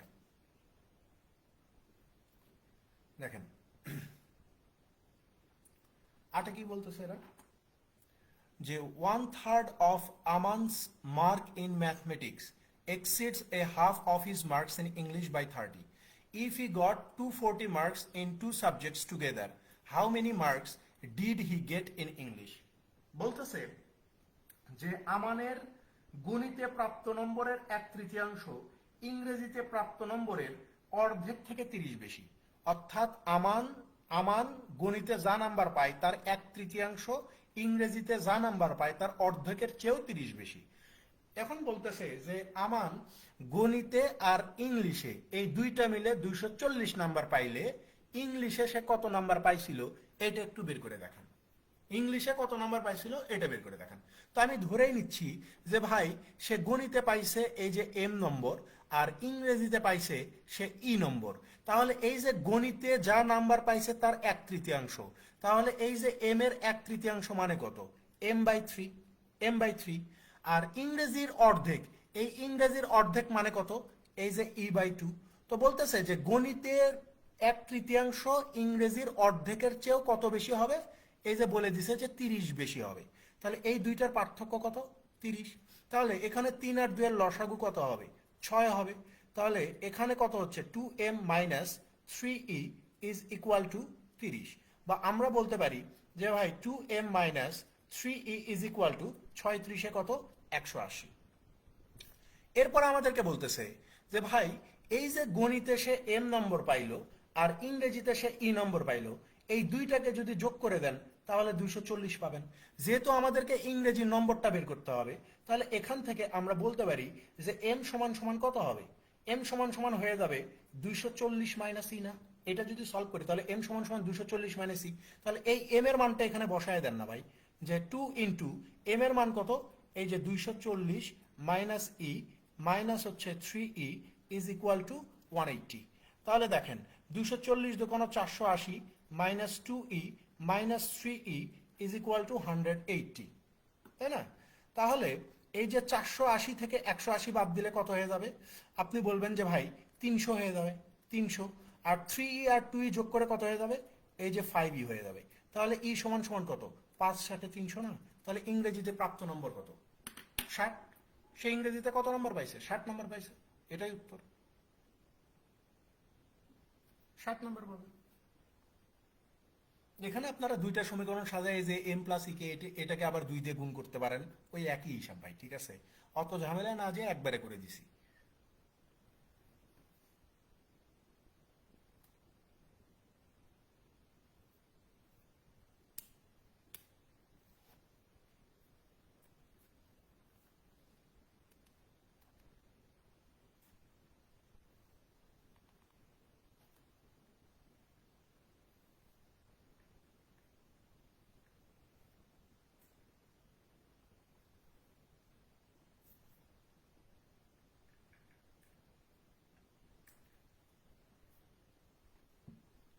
পরেরটাতে চলে যাই। না বুঝলে অবশ্যই বলবেন যে ভাই বুঝতেছি না, ঠিক আছে? দেখেন 9 নম্বর এই প্রশ্নের একটা চমৎকার একটা পদ্ধতি আছে, সেটা আমরা একটু পরে শিখবো। এটা হচ্ছে আগারওয়ালের সিম্পলিফিকেশন অধ্যায়ের একটা ম্যাথ, ঠিক আছে? আগারওয়ালের এই ধরনের ম্যাথ আছে, আগারওয়াল বই থেকে এটা কপি করা ম্যাথ, ঠিক আছে? এখানে বলা হচ্ছে যে X if X divided 2x plus Y plus Z equal to Y divided x plus 2y plus Z equal to Z divided x plus Y plus 2z is equal to A, then find the value of A if X plus Y plus Z is not equal 0। এখানে মানে এই তিনটা সমান সমান এ বলা আছে, এবং বলতেছে যে X plus Y plus Z এর ভ্যালু কখনো শূন্য হইতে পারবে না, অর্থাৎ শূন্যের চেয়ে বড় কোনো সংখ্যা হইতে পারে, 1 হইতে পারে, ঠিক আছে? 2 হইতে পারে, 3 হইতে পারে, 4 হইতে পারে, যা ইচ্ছা তা হইতে পারে, ধরে নেন যে একই হবে, এরকম। তো এটা যদি আমরা নর্মালি আগে একটু দেখি যে নর্মালি যদি আমরা কিভাবে সমাধান করতে পারি। নর্মালি আমরা যেটা করতে পারি যে এখানে যেহেতু বলেই দিছে যে ভাই এই যে x divided 2x plus Y plus Z is equal to a, ঠিক আছে? তাহলে এখান থেকে চাইলে আমরা এক্স এর ভ্যালুটা বের করতে পারি, যে এক্স সমান সমান কত হবে? A into 2x plus Y plus z বলতে পারি। আবার সেম ভাবে এখানে বলতেছে যে y divided x plus 2y plus z, এটা সমান সমান এ।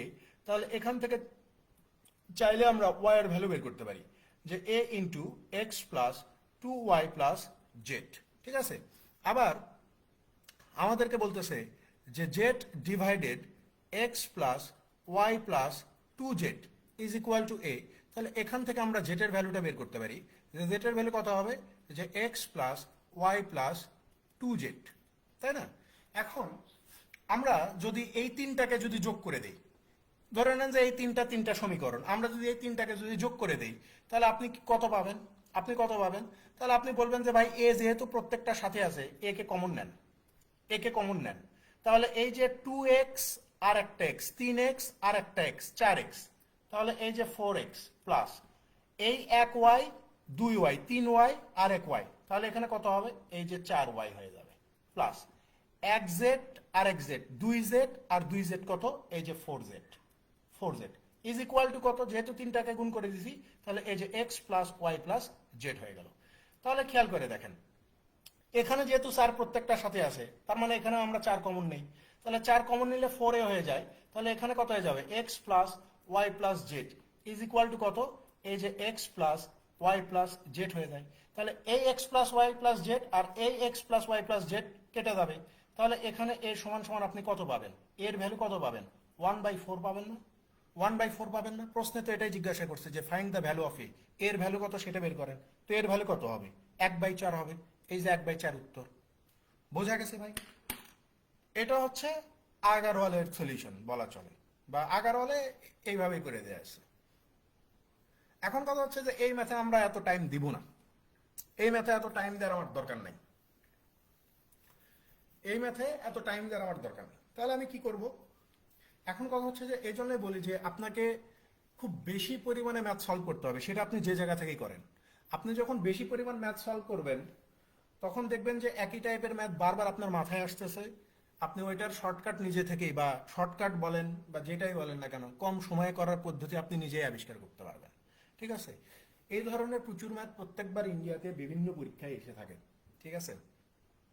এই ধরনের ম্যাথ আসলে আমরা যে কাজটা করব সেটা হচ্ছে যে ভাই যেহেতু প্রশ্নে আমাকে বলে দিছে, প্রশ্নে যেহেতু আমাকে বলে দিছে যে X plus Y plus Z এদের ভ্যালু শূন্য হইতে পারবে না, মানে এদেরকে যোগ করলে কখনোই শূন্য হওয়া যাবে না, শূন্য হইতে পারবে না। তো আমি ধরে নিচ্ছি যে এদেরকে যোগ করলে 1 পাওয়া যাবে, এদেরকে যোগ করলে 1 পাওয়া যাবে, বা আমি যদি এইভাবে ধরে নিই, মানে আপনি যে কোনো কিছু ধরতে পারেন।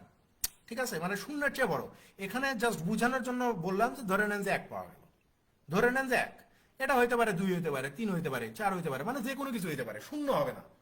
শূন্য ছাড়া যে কোনো কিছু হইতে পারবে, যে কোনো কিছু। বোঝা গেছে? এই জন্য বোঝানোর জন্য বলে, মানে বলতেছি যে ধরে নেন যে X plus Y plus Z এই তিনটাকে যোগ করলে আপনি 1 পাবেন। তো এখন কথা হচ্ছে যে যদি যদি আমার শূন্য না হয়, যোগফল যদি শূন্য না হয়, তাহলে আমি যদি এরকম ধরি কোনো সমস্যা আছে যে এক্স এর মানও 1 ধরলাম, এক্স এর মানটাকে আমি 1 ধরলাম, ওয়াই এর মানটাকেও আমি 1 ধরলাম, আবার এই জেড এর মানটাকেও আমি 1 ধরলাম, তাহলে কোনো সমস্যা আছে? কোনো সমস্যা নাই, কারণ এই তিনটাকে যোগ করলে আমি কত পাবো, 3 পেয়ে যাব, 3 পেয়ে যাব। তাহলে এক্স এর মান যদি 1 হয়, আপনি জাস্ট অপশনগুলো একটু টেস্ট করেন না এখানে, যে এক্স এর মান যদি এখানে 1 হয়ে যায় তাহলে এর মানটা কত হচ্ছে 1, তাহলে 2x মান হচ্ছে 2, এই যে ওয়াই এর মান 1, জেড এর মানও 1, তাহলে 2 3 4 হয়ে যাচ্ছে না, তার মানে এর মান 1/4 হচ্ছে। আবার ওয়াই সমান সমান যদি 1 হয়, তাহলে ওয়াই সমান সমান 1 হলে এক্স এর মান তো আপনি একই ধরছেন, তাহলে এখানে 1, এখানে 2, এখানে 1, তাহলে কত হয়ে যাচ্ছে, এই যে 1/4 হয়ে যাচ্ছে। আবার জেড কে আপনি 1 ধরছেন, তাহলে এক্স 1, ওয়াই 1, জেডও 1, তাহলে 2 কে 2, তাহলে এর মান কত হয়ে যাচ্ছে, 1/4 হচ্ছে না, 1/4 হচ্ছে। এখানেও সেম, যে এক্স এর মান যদি 1 হয় তাহলে এখানে 2 হচ্ছে, এখানে 1 হচ্ছে, এখানে 1 হচ্ছে, তাহলে এর মান কত হবে, 1/4 হবে না? তাহলে উত্তর কত, 1/4 হবে। বোঝা গেছে বিষয়টা?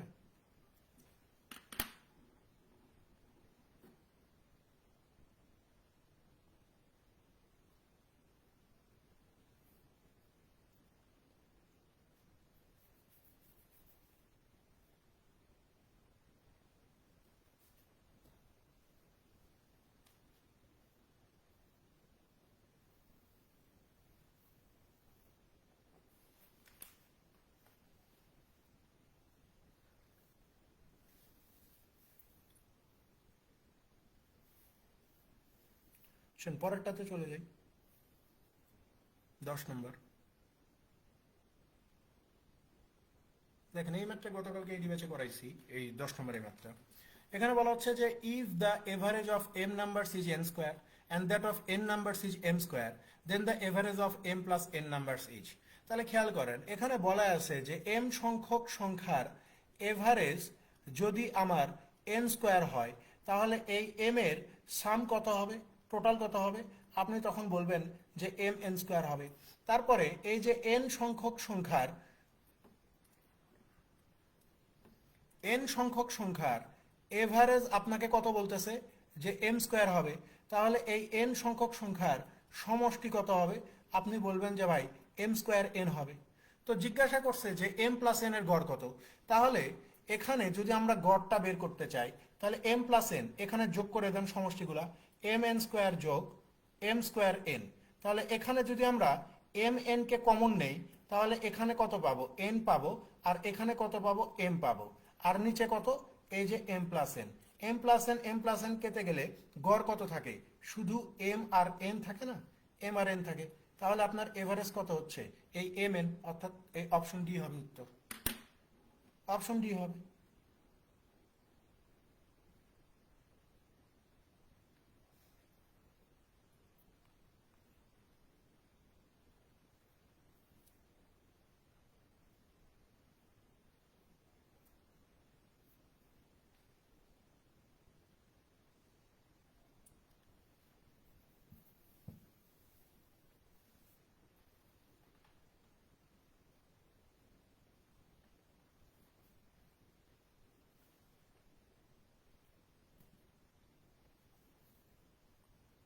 পরেরটাতে চলে যান, 11 নাম্বার।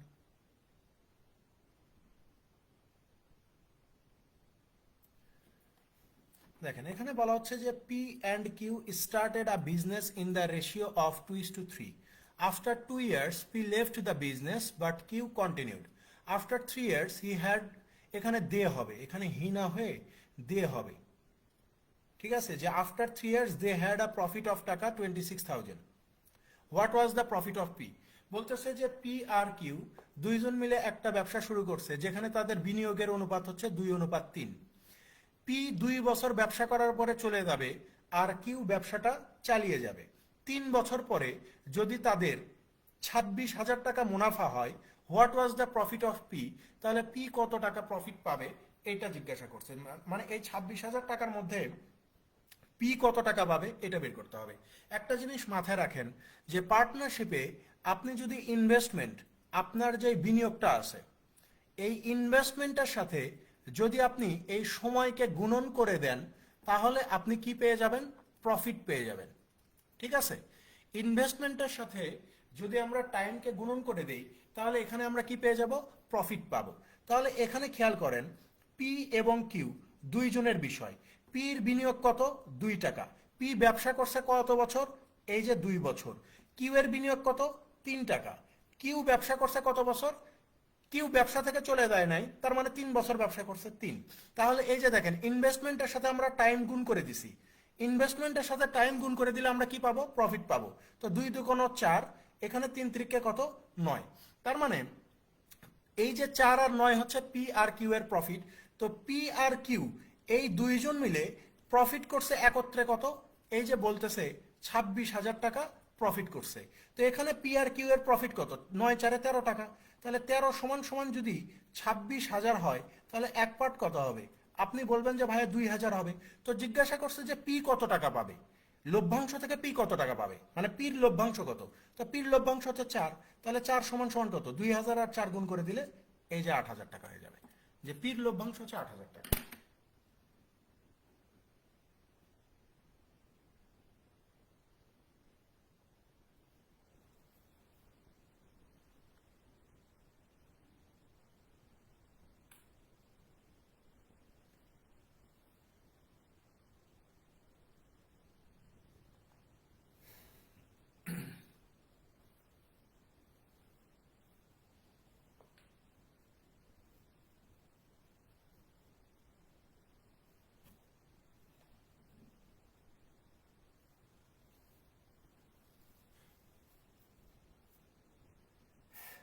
দেখেন পরেরটাতে চলে যাই, 12 নাম্বার।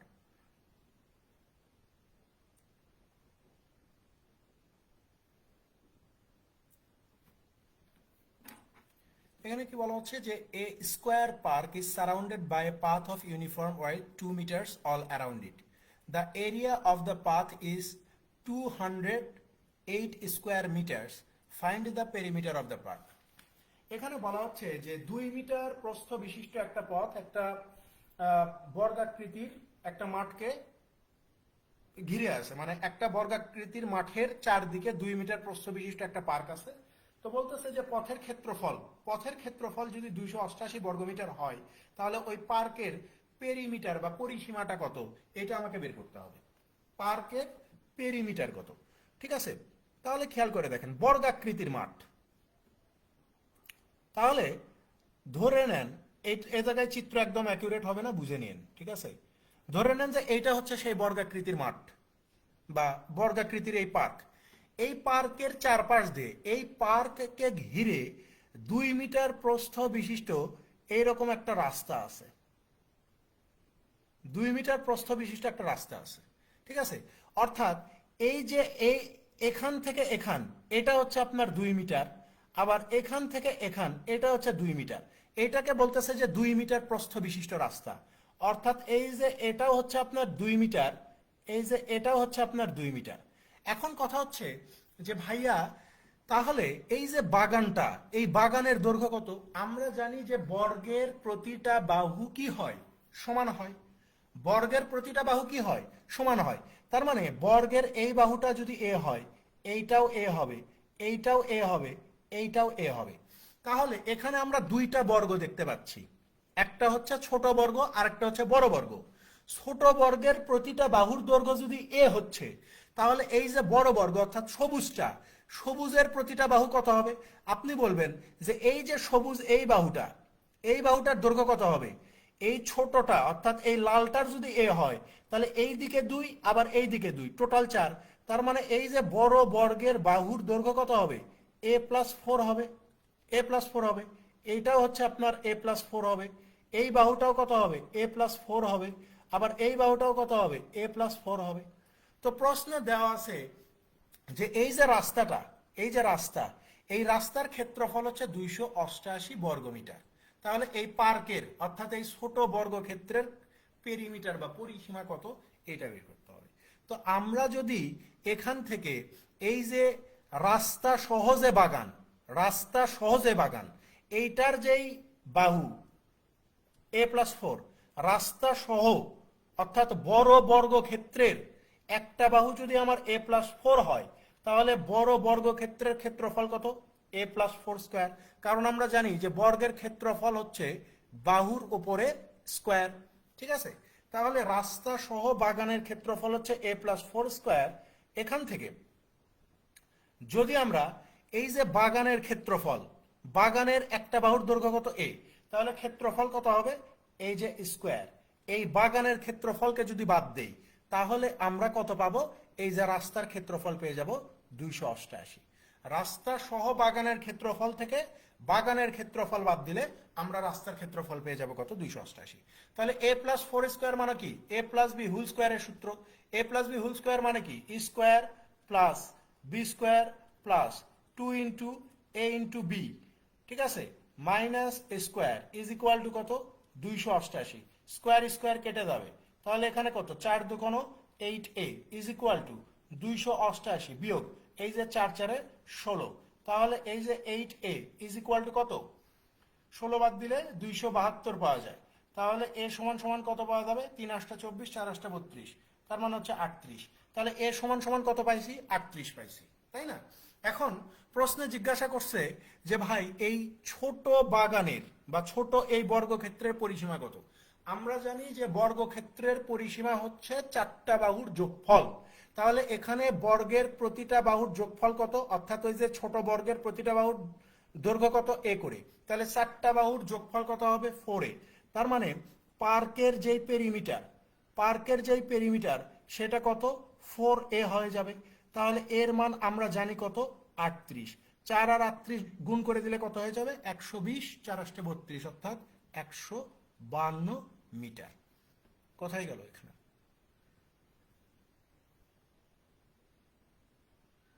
সরি, এখানে 34 হবে, ঠিক আছে, এখানে ভুল করলাম তো। 4 8 32 না, দেখেন এখানে ভুল করছি। 4 8 32, 34 হবে। হ্যাঁ, একটু ঠিক করে নেন।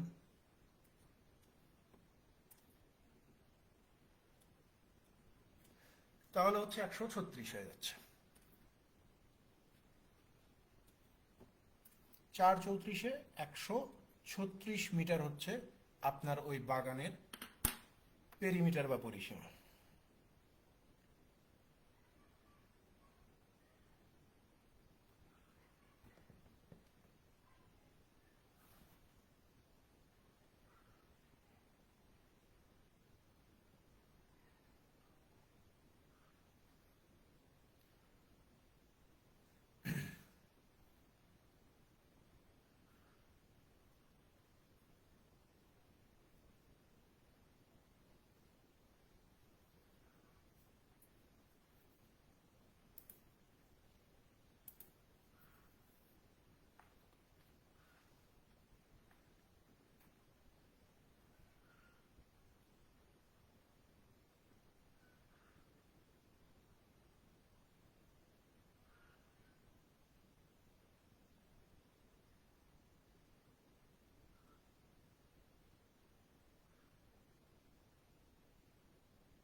আসেন পরেরটাতে চলে যাই।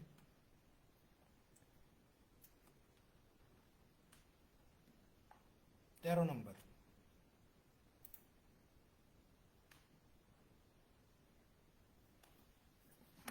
দেখেন এখানে কি বলা হচ্ছে যে the area of a rectangular field is 52,000 বর্গমিটার।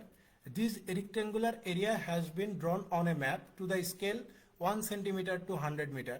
The length is shown as 3.25 centimetre on the map. The breadth of the rectangular field in the map is. বলতেছে যে ভাই একটা আয়তকার বাগানের ক্ষেত্রফল দেওয়া আছে 52,000 বর্গমিটার। তো এই চিত্রটা মানে ম্যাপে আপনার যেটা 1 সেন্টিমিটার দেখায় বাস্তবে সেটা হচ্ছে 100 মিটার। ঠিক আছে, ঠিক আছে, ম্যাপে যেটা 1 সেন্টিমিটার, ম্যাপে যেটা 1 সেন্টিমিটার বাস্তবে সেটা কত মিটার হবে? 100 মিটার হবে। তো বলতেছে যে the length is shown as 3.25 centimetre on the map. বলা হচ্ছে যে ম্যাপের দৈর্ঘ্যকে যদি 3.25 সেন্টিমিটার দেখায় তাহলে ওই আয়তকার মাঠের প্রস্থটা কত হবে এটা জিজ্ঞাসা করছে। আয়তকার মাঠের প্রস্থ কত? তার মানে এই যে ম্যাপে যদি এই দৈর্ঘ্যটাকে 3.25 সেন্টিমিটার দেখায় তাহলে এই আয়তকার মাঠের প্রস্থটা কত হবে এটা জিজ্ঞাসা করছে। দেখেন এটাও আমরা এডি ব্যাচে করছি, তাই না? এখানে আমরা জানি যে আয়তকার মাঠের দৈর্ঘ্যের সাথে প্রস্থকে যদি আমরা গুণন করে দেই তাহলে আমরা কি পেয়ে যাই? এরিয়া পেয়ে যাই, এরিয়া পেয়ে যাই। তো প্রশ্ন যেহেতু বলেই দিচ্ছে যে ম্যাপে যেটা 1 সেন্টিমিটার বাস্তবে সেটা কত? 100 মিটার।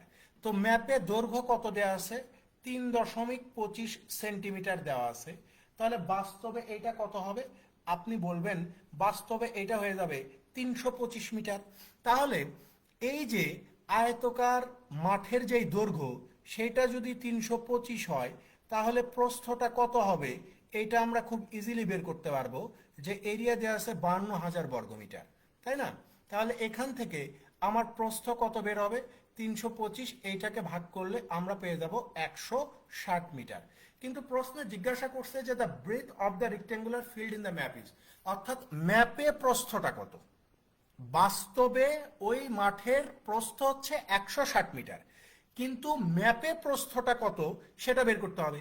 তাহলে আমি যদি এই 160 মিটারকে যদি আমি সেন্টিমিটারে দেখাইতে চাই, কারণ ম্যাপে দেখাইতে হবে যে সেন্টিমিটারটা কত, তাহলে এই মিটারটাকে যদি সেন্টিমিটারে কনভার্ট করতে চাই তাহলে কি হয়ে যাবে ভাই? জাস্ট 100 দিয়ে ভাগ করে দিতে হবে। 100 দিয়ে ভাগ করলে এটা কত হয়ে যাবে? 1.6 সেন্টিমিটার। ঠিক আছে, আর এখানে যেটা করছি যে সেন্টিমিটার থেকে মিটারে কনভার্ট করতে গেলে 100 দিয়ে গুণ করে দিলে আপনি মিটারে কনভার্ট করতে পারবেন। আর এখানে মিটারকে সেন্টিমিটারে কনভার্ট করতে গেলে জাস্ট 100 দিয়ে ভাগ করে দিছি, তাহলে আমরা পেয়ে যাব কত? 1.6 সেন্টিমিটার।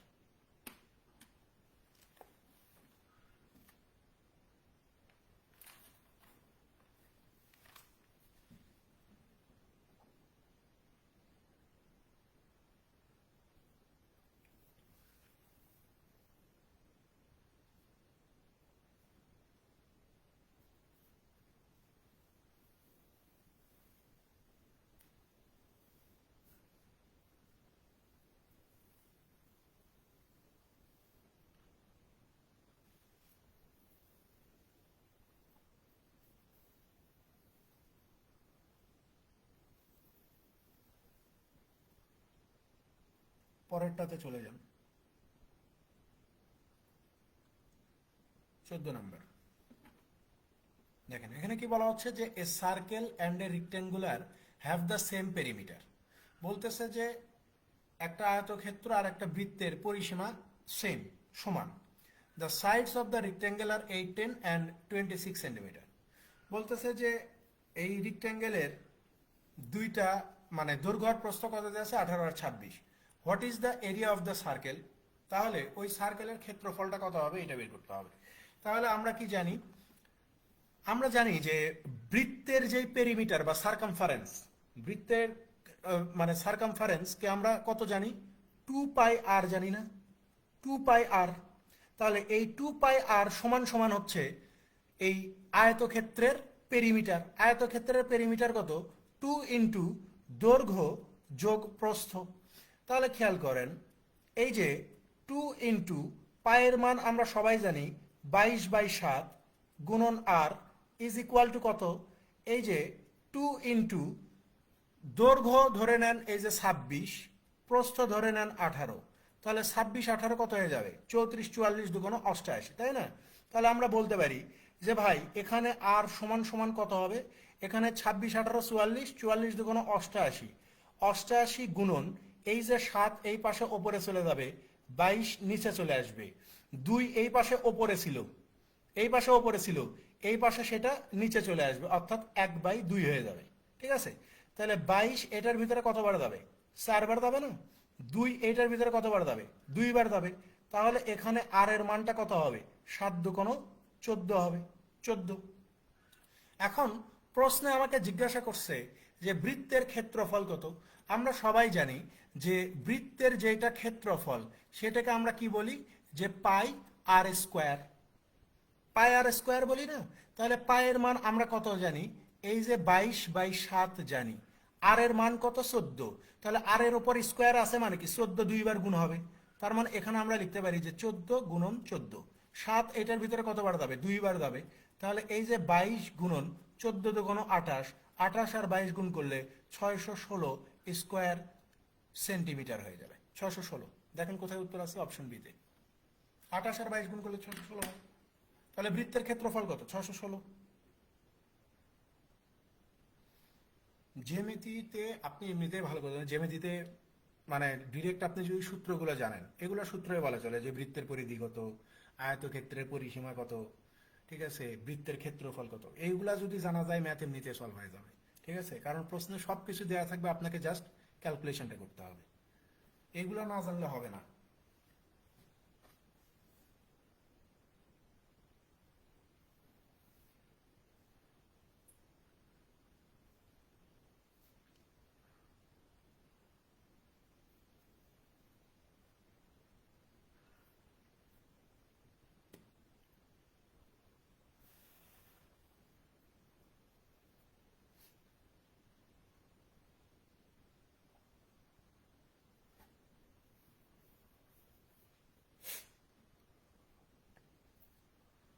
পরেরটাতে চলে যান, 15 নম্বর।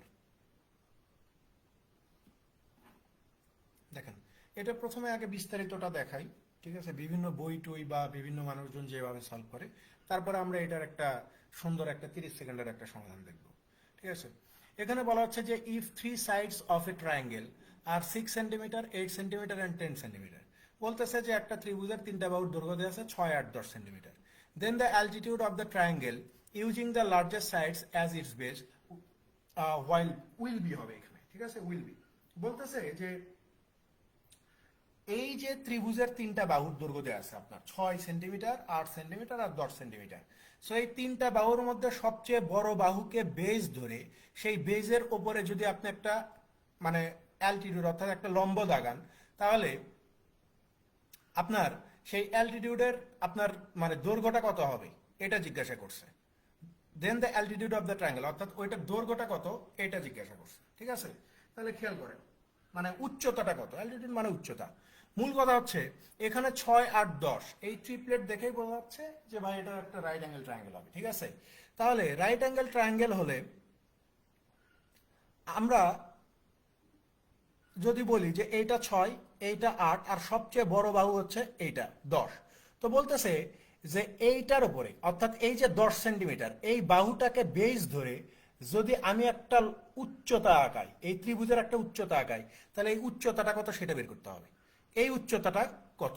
ঠিক আছে, তো এটা অনেকে এইভাবে সমাধান করে যে ভাই ত্রিভুজের 3টা বাহু ধরে নিচ্ছি, একটা এ এটা হচ্ছে 6, ত্রিভুজের আরেকটা বাহু ধরে নিলাম বি এটা হচ্ছে 8, ত্রিভুজের আরেকটা বাহু ধরে নিলাম সি এটা কত 10, তাহলে ত্রিভুজের এরিয়াটা কত হবে, এরিয়া কত।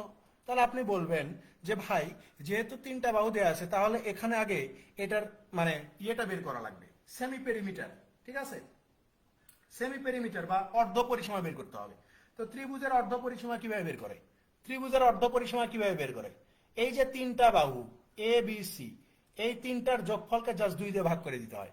তাহলে এই ত্রিভুজের সেমি পেরিমিটার কত হবে, এই যে 6 যোগ 8 যোগ 10, 18 6 24কে 2 দিয়ে ভাগ করে দিলে এই যে 12, তার মানে এই ত্রিভুজটার অর্ধ পরিসীমা কত 12। তাহলে ক্ষেত্রফলটা কত হবে? আমরা জানি যে এস ইন্টু এস মাইনাস এ, এস মাইনাস বি, আর একটা কি এস মাইনাস সি, তাই না? তাহলে খেয়াল করেন, এস মানে হচ্ছে অর্ধ পরিসীমা, তো অর্ধ পরিসীমা আপনি 12 এখানে বের করে রাখছেন, যে 12 হচ্ছে আপনার অর্ধ পরিসীমা। তাহলে এই যে 12 থেকে 6, আবার 12 থেকে 8, আবার 12 থেকে আমাকে 10 বিয়োগ করে দিতে হবে। তাহলে দেখেন এখানে কত হচ্ছে, এই যে 12 গুণন 6 গুণন 4 গুণন 2, তাহলে এখানে কত হবে? 6 12 72, 72 দুগুণ 144, 144-এর সাথে 4 গুণ করলে কত হয়ে যাবে? 400, 4 44-এ 176, তার মানে হয়ে যাচ্ছে আপনার 576, তাই না? 576 হয়ে যায়। তো 576-এর উপরে যদি আমরা স্কোয়ার রুট করি বা বর্গমূল করি, তাহলে আমরা কত পেয়ে যাব? 24 পেয়ে যাবো না? যে 24 স্কোয়ার সেন্টিমিটার, 24 স্কোয়ার সেন্টিমিটার হচ্ছে এই ত্রিভুজটার কি হবে? ক্ষেত্রফল, এই ত্রিভুজের ক্ষেত্রফল। তাহলে খেয়াল করেন, ত্রিভুজ তো একটাই, ত্রিভুজ একটা না, ত্রিভুজ একটা।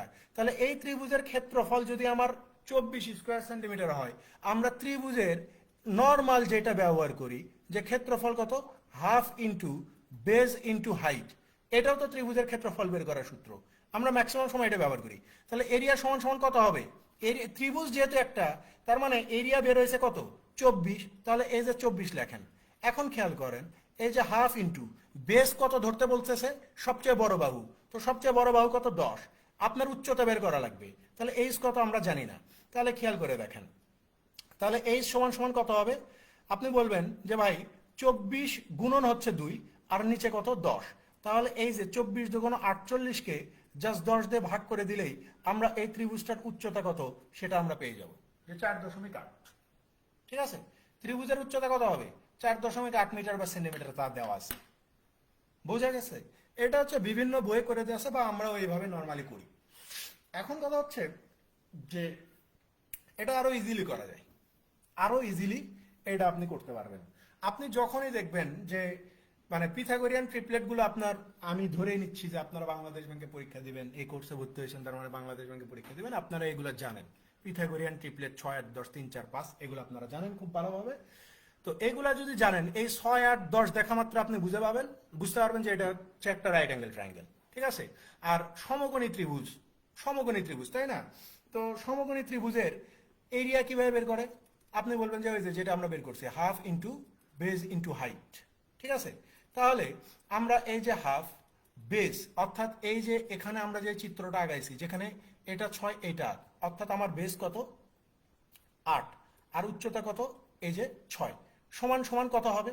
এটা সমান সমান, যেহেতু ত্রিভুজ একটাই, ত্রিভুজ একটাই, আমরা এবার এইটাকে বেস ধরে এইটা দৈর্ঘ্য নির্ণয় করব। তার মানে এই পাশেও আমার যে ত্রিভুজের ক্ষেত্রফল সেটা কত হবে? Half into base into height হবে। তাহলে খেয়াল করেন, এখানে কত হয়ে যাচ্ছে?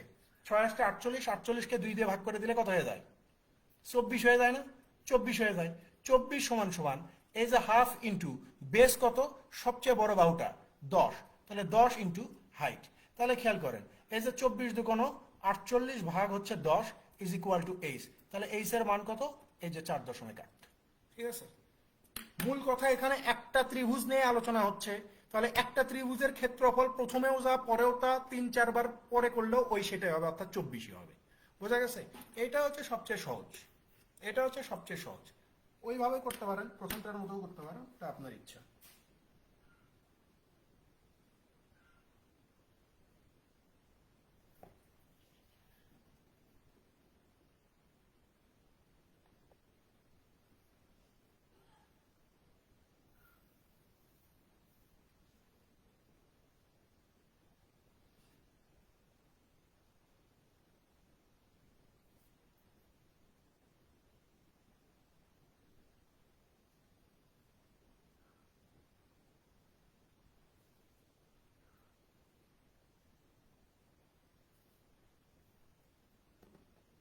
পরেরটাতে চলে যাই।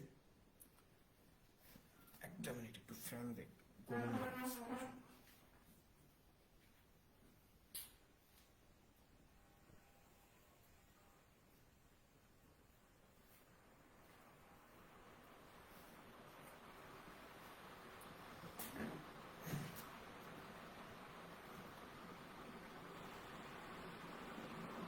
আসুন পরেরটাতে চলে যান।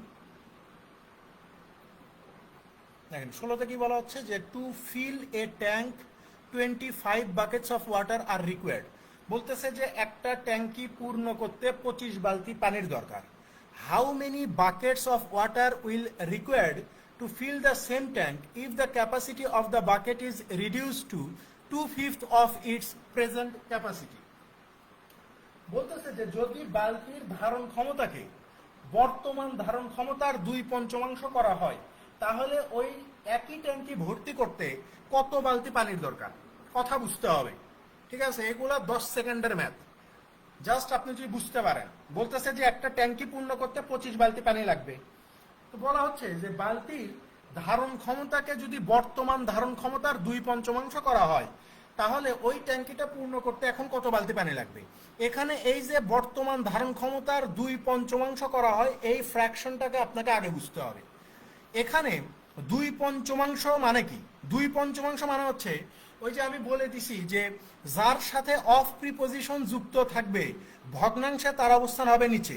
তাহলে এই যে বর্তমান ক্যাপাসিটি, এই 5 হচ্ছে আপনার বর্তমান ক্যাপাসিটি, আর এই 2 হচ্ছে আপনার নতুন ক্যাপাসিটি। নতুন ক্যাপাসিটি অর্থাৎ আগে আপনার প্রতিটা বালতির ধারণ ক্ষমতা কত ছিল? 5 লিটার করে ছিল। ধরে নেন যে আগে প্রতিটা বালতির ধারণ ক্ষমতা ছিল 5 লিটার, তাহলে এই 5 লিটার বালতির 25 বালতি পানি লাগতো, তাহলে ওই ট্যাঙ্কিটা আমার পূর্ণ হইতো। তাহলে ট্যাঙ্কির ধারণ ক্ষমতা কত? 125। এখন বলতেছে যে ভাই বালতির ধারণ ক্ষমতা যদি 5 থেকে 2 করা হয়, অর্থাৎ 2/5 করা হয়, 5 থেকে মানে 2/5 করা হয়, অর্থাৎ 5 থেকে যদি 2 করা হয়, অর্থাৎ আগে বালতির ধারণ ক্ষমতা ছিল 5, এখন যদি বালতির ধারণ ক্ষমতা 2 করা হয়, তাহলে এখন কত বালতি পানির দরকার হবে এই 125 লিটার ধারণ ক্ষমতা সম্পন্ন ট্যাঙ্কি পূর্ণ করতে। তাহলে এখানে এক্স এর ভ্যালুটা কত হয়ে যাবে? কয় বালতি পানি লাগবে? এই যে 125/2 ইজ ইকুয়াল টু 62.5। অর্থাৎ এখন 62.5 বালতি পানির দরকার হবে ওই ট্যাঙ্কিটা পূর্ণ করতে।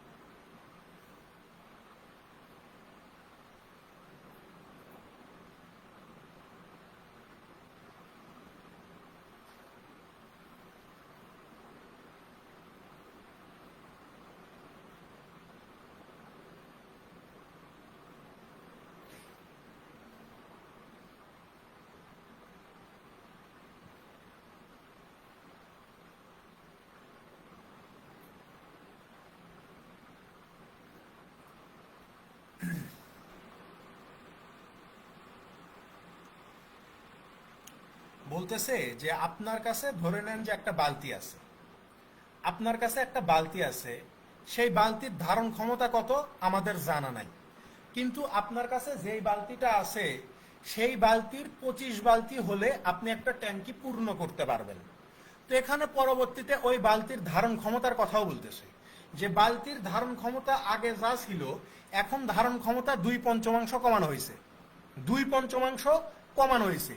এই যে 2/5 কমানো হয়েছে মানে হচ্ছে, এর মানেটা হচ্ছে যে আগে আগে বালতির ধারণ ক্ষমতা ছিল 5 লিটার, এখন সেটা কমায় 2-এ নিয়ে আসছে, অর্থাৎ 3 কমায় দিছে। ঠিক আছে, আগে প্রতিটা বালতির ধারণ ক্ষমতা ছিল 5 লিটার করে, এখন প্রতিটা বালতির ধারণ ক্ষমতা কত? 2 লিটার। তো বলতেছে যে আগে 5 লিটার যদি ধারণ ক্ষমতা ছিল, তখন 25 বালতি পানির দরকার হতো। 25 বালতি পানির দরকার হতো। তাহলে বলতেছে যে এখন বালতির ধারণ ক্ষমতা হচ্ছে আমার 2 লিটার, তাহলে এখন কত বালতির দরকার হবে? তাহলে কত বালতির দরকার হবে আপনি তো জানেন না, ধরে নেন যে এক্স এক্স, তাহলে 5×25 কত? এই যে 125, 2 আর এক্সে কত? 2x।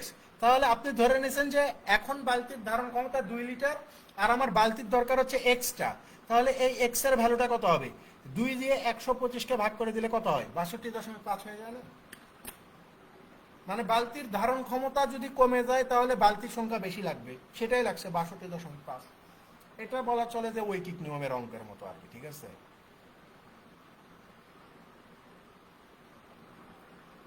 এইটাই সবচেয়ে সহজ উপায়, এইটা ছাড়া তো আর কোনো সহজ উপায় আমার মাথায় এই মুহূর্তে আসতেছে না ভাই।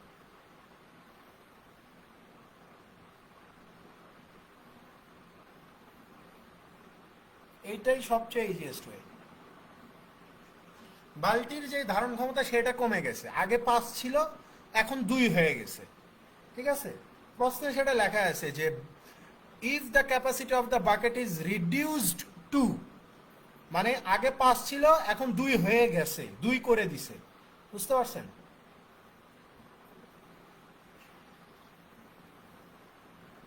আরেকটা আছে ওই যে এক্স মানে ধরে করা আর কি, স্টেপ বাই স্টেপ এক্স ধরে ফ্র্যাকশন যেভাবে আছে ফ্র্যাকশন ওইভাবে রেখে করা, ওইভাবে করলে আপনার করতেই পারেন, নো প্রবলেম।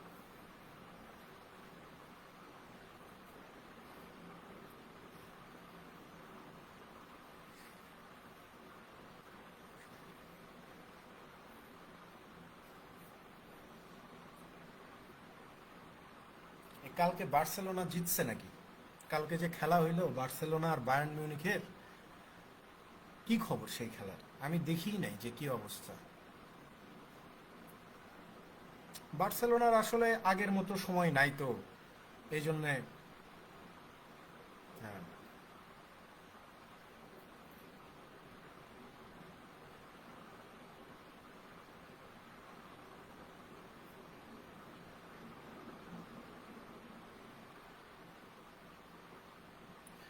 দেখেন ওইভাবে করা তো বইয়ে আছে, আপনারা তো ওইগুলো সমাধান বইয়েই পাবেন, তাইলে আমার কাছে ভর্তি হওয়ার কোনো দরকার আছে? এখন কথা হচ্ছে যে ওইগুলো হচ্ছে মানে কি বলে একদম দুনিয়ার সবচেয়ে আনস্মার্ট মেথড। মানে ওই রকম করে আপনি ধরতে পারেন যে ভাই বালতির যে ক্যাপাসিটি সেটাকে আপনি ধরতে পারেন যে ধরে নেন যে পি, যে বালতির ক্যাপাসিটি পি, তাহলে 25টা বালতির ক্যাপাসিটি কত হবে? 25টা বালতির ক্যাপাসিটি কত হবে? আপনি তখন বলবেন যে ভাই এই যে 25 পি হয়ে যাবে, 25 পি হয়ে যাবে। তাহলে নতুন বালতির ধারণ ক্ষমতা কত? নতুন বালতির ধারণ ক্ষমতা কত বলতেছে যে আগেরটার 2/5, তাহলে যে 2/5 পি। তাহলে এখন কত বালতির প্রয়োজন পড়বে? এখন যেহেতু নতুন ক্যাপাসিটি হচ্ছে আপনার 2/5 পি, তাহলে নতুন কত বালতির প্রয়োজন পড়বে? আপনি ধরে নেন যে এক্স সংখ্যক বালতির প্রয়োজন পড়বে। এখন আপনি কি করবেন? এই যে বালতির সংখ্যা হচ্ছে এক্স, আর আপনার নতুন বালতির ক্যাপাসিটি কত? এই যে 2/5 পি সমান সমান এই যে আগে আপনার ধারণ ক্ষমতা কত ছিল ট্যাঙ্কির? এই যে 25 পি, এই যে 25 পি, এটা সমাধান করেন, এটা সমাধান করেন, এই ইকুয়েশন সমাধান করলে বুঝতে পারবেন, ঠিক আছে। এইগুলো হচ্ছে দুনিয়ার আনস্মার্ট মেথড, মানে এইগুলা দিয়ে যদি করেন বুঝতে পারবেন যে আপনি এখনো ওই বঙ্গবন্ধু আর শেখ হাসিনার মতো 1971 পড়ে আছেন।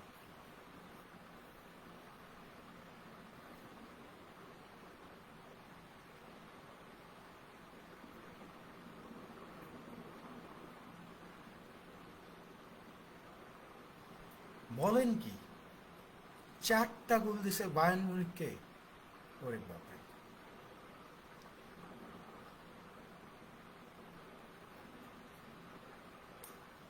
আসলে ওই যে 2009, 10, 11, 12 দিকে এদিকে আমি খুব খেলা দেখছি, বুঝতে পারছেন। এই বার্সেলোনার খেলা আমি খুব দেখছি। এখনো মাঝে মাঝে আমি 90 মিনিটের খেলার হাইলাইটস দেখি আগের, মানে মেসি যখন ছিল, বিশেষ করে ওই হাইলাইটস গুলো দেখতে বেশি ভালো লাগে যখন মেসি, নেইমার আর হচ্ছে সুয়ারেজ একসাথে ছিল, ঠিক আছে। এরা যখন একসাথে ছিল ওই খেলাগুলা, মানে এখন আমি হাইলাইটস দেখি, ভালো লাগে দেখি। মেসি চলে যাওয়ার পরে আসলে আর খেলা দেখাই হয় না। আগে 2021-এ পিএসজিতে গেল না, 2020-21 সালে পিএসজির খেলাও আমি ওইভাবে দেখি নাই, কারণ আমার এমবাপ্পের কখনোই পছন্দ হইতো না। এমবাপ্পে, রোনালদো এরা হচ্ছে সেলফিশ খেলোয়াড়, ঠিক আছে। এই জন্যে মানে এই যে মেসির সাথে কম্পেয়ার করে না, এই কম্পেয়ার হচ্ছে মানে একদম অমূলক একটা কম্প্যারিজন। রোনালদো, এমবাপ্পে এরা হচ্ছে শুধুমাত্র ব্যক্তিগত রেকর্ডের জন্য খেলে, শুধুমাত্র ব্যক্তিগত রেকর্ড। এরা মানে কাউকে দিয়ে গোল করানো বা এই সেই এগুলাতে এরা অতটা অভ্যস্ত না। তো একজন গ্রেট প্লেয়ার কখনোই এরকম হবে না।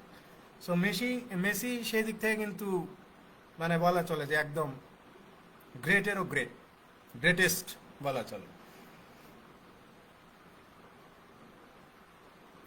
আমার রিয়াল মাদ্রিদের খেলা অতটা কখনোই ভাল লাগেনি, বাট ওদের ওদের ইয়েটা ভাল লাগতো, বার্সেলোনা রিয়াল মাদ্রিদের ম্যাচগুলা ভাল লাগে।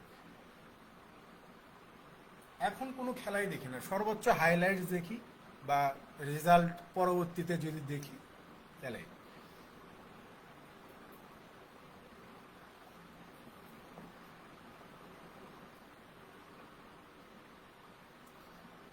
সুমন ভাই তো হচ্ছে আপনার রোনালদোর মানে ভক্ত বললে ভুল হবে, মানে আইডল মানে আর কি। ওর সব কিছু ভাল লাগে, এক একজনের এক এক রকম পছন্দ আছে না। সুমন ভাইয়ের ওই জিনিসটা মানে রোনালদোকে ভাল লাগে, ওর লাইফ স্টাইল বলেন বা ওর মানে ওর কমিটেড একটা খেলোয়াড়, ঠিক আছে। তাছাড়া এই বয়সেও এরকম ফিটনেস মেনটেন করা, রোনালদোর কিছু ভালো ভালো দিক আছে, ওর ফিটনেস ভালো, সব কিছুই ভালো, এখনো সেটা কঠোরভাবে মেনটেন করে। আপনার রোনালদোর সাথে মেসির ফিটনেসের কখনোই কম্পেয়ার করতে পারবে না, কারণ মেসির ওই রকম রোনালদোর মতো ফিটনেস নাই। বাট মেসির মাথা, মেসি খেলে, খেলাটা হচ্ছে মাথা দিয়ে, ঠিক আছে। পুরো খেলাটাই মাথা দিয়ে খেলে। আপনি ইদানিং জাস্ট কয়েক বছর থেকেই আপনি দেখেন যে মেসি কিন্তু ওইভাবে দৌড়ায় না বা ওইভাবে ইয়ে করে না, কিন্তু মেসির পায়ে যখন বল যায় তখন আপনি মোটামুটি 90% শিওর থাকতে পারেন যে মেসির পায়ে বল গেছে মানে গোল হওয়ার সম্ভাবনা 90%।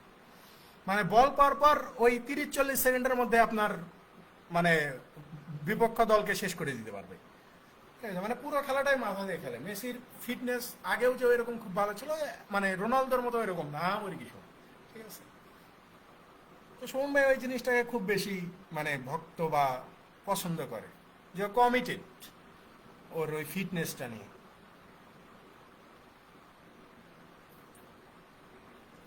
যাই হোক, আসেন 17 নম্বরে আসেন। 17তে বলা হচ্ছে যে the present age of 3 persons are in the proportion of 4:7:9। বলতেছে যে তিনজন মানুষের বয়সের অনুপাত দেওয়া আছে 4:7:9। 8 years ago, 8 বছর আগে, the sum of their ages was 56 years। 8 বছর আগে এই তিনজনের বয়সের সমষ্টি ছিল কত? 56 বছর। The present age of the eldest person is. তাহলে বর্তমানে সবচেয়ে বড় জনের বয়স কত? বর্তমানে সবচেয়ে বড় জনের বয়স কত? তাহলে খেয়াল করেন, 8 বছর আগে তাদের বয়সের সমষ্টি ছিল কত? আমরা ধরে নিচ্ছি যে ভাই এখানে তিনজন মানুষ আছে, এ, বি এবং সি। এই তিনজন মানুষের 8 বছর আগে বয়সের সমষ্টি কত ছিল? 56 বছর। এটা হচ্ছে আপনার 8 বছর আগের কাহিনী, 8 বছর আগের কাহিনী। তাহলে বর্তমানে, বর্তমানে যদি আমরা এই তিনজন মানুষের বয়সের সমষ্টি হিসাব করতে যাই, তাহলে কি করতে হবে? তিনজনকে 8 বছর করে সামনে যাইতে হবে না? অর্থাৎ এই যে এ কেও 8 বছর সামনে যাওয়া লাগবে, বি কেও 8 বছর সামনে আসতে হবে, সি কেও 8 বছর সামনে আসতে হবে। তাহলে বর্তমানে এই তিনজন মানুষের বয়সের সমষ্টি কত হবে? 56 আর 24-এ 80 বছর হয়ে যাবে না? 80 বছর। তো বলতেছে যে বর্তমানে এই তিনজনের বয়সের যে অনুপাত সেটা কত? এই যে 4:7:9। তাহলে বর্তমানে তিনজন মানুষের বয়সের সমষ্টি হচ্ছে 80, আর এখানে অনুপাত দিয়ে রাখছে 4:7:9।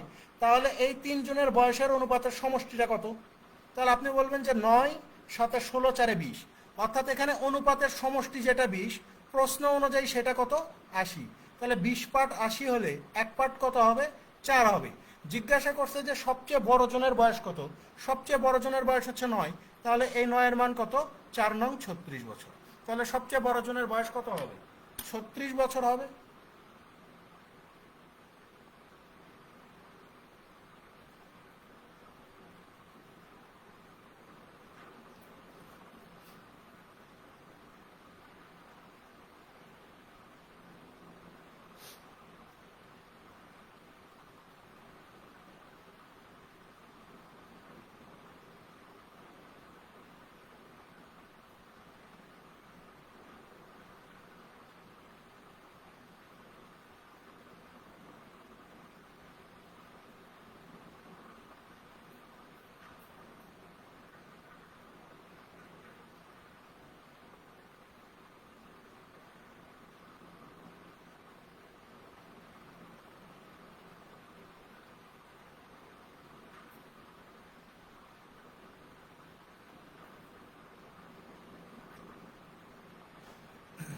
হ্যাঁ, 36।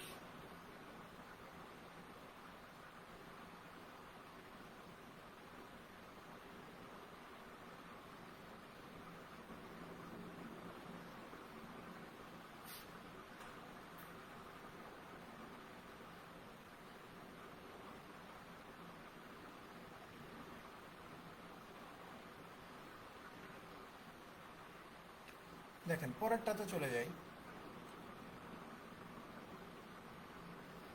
18 নম্বর।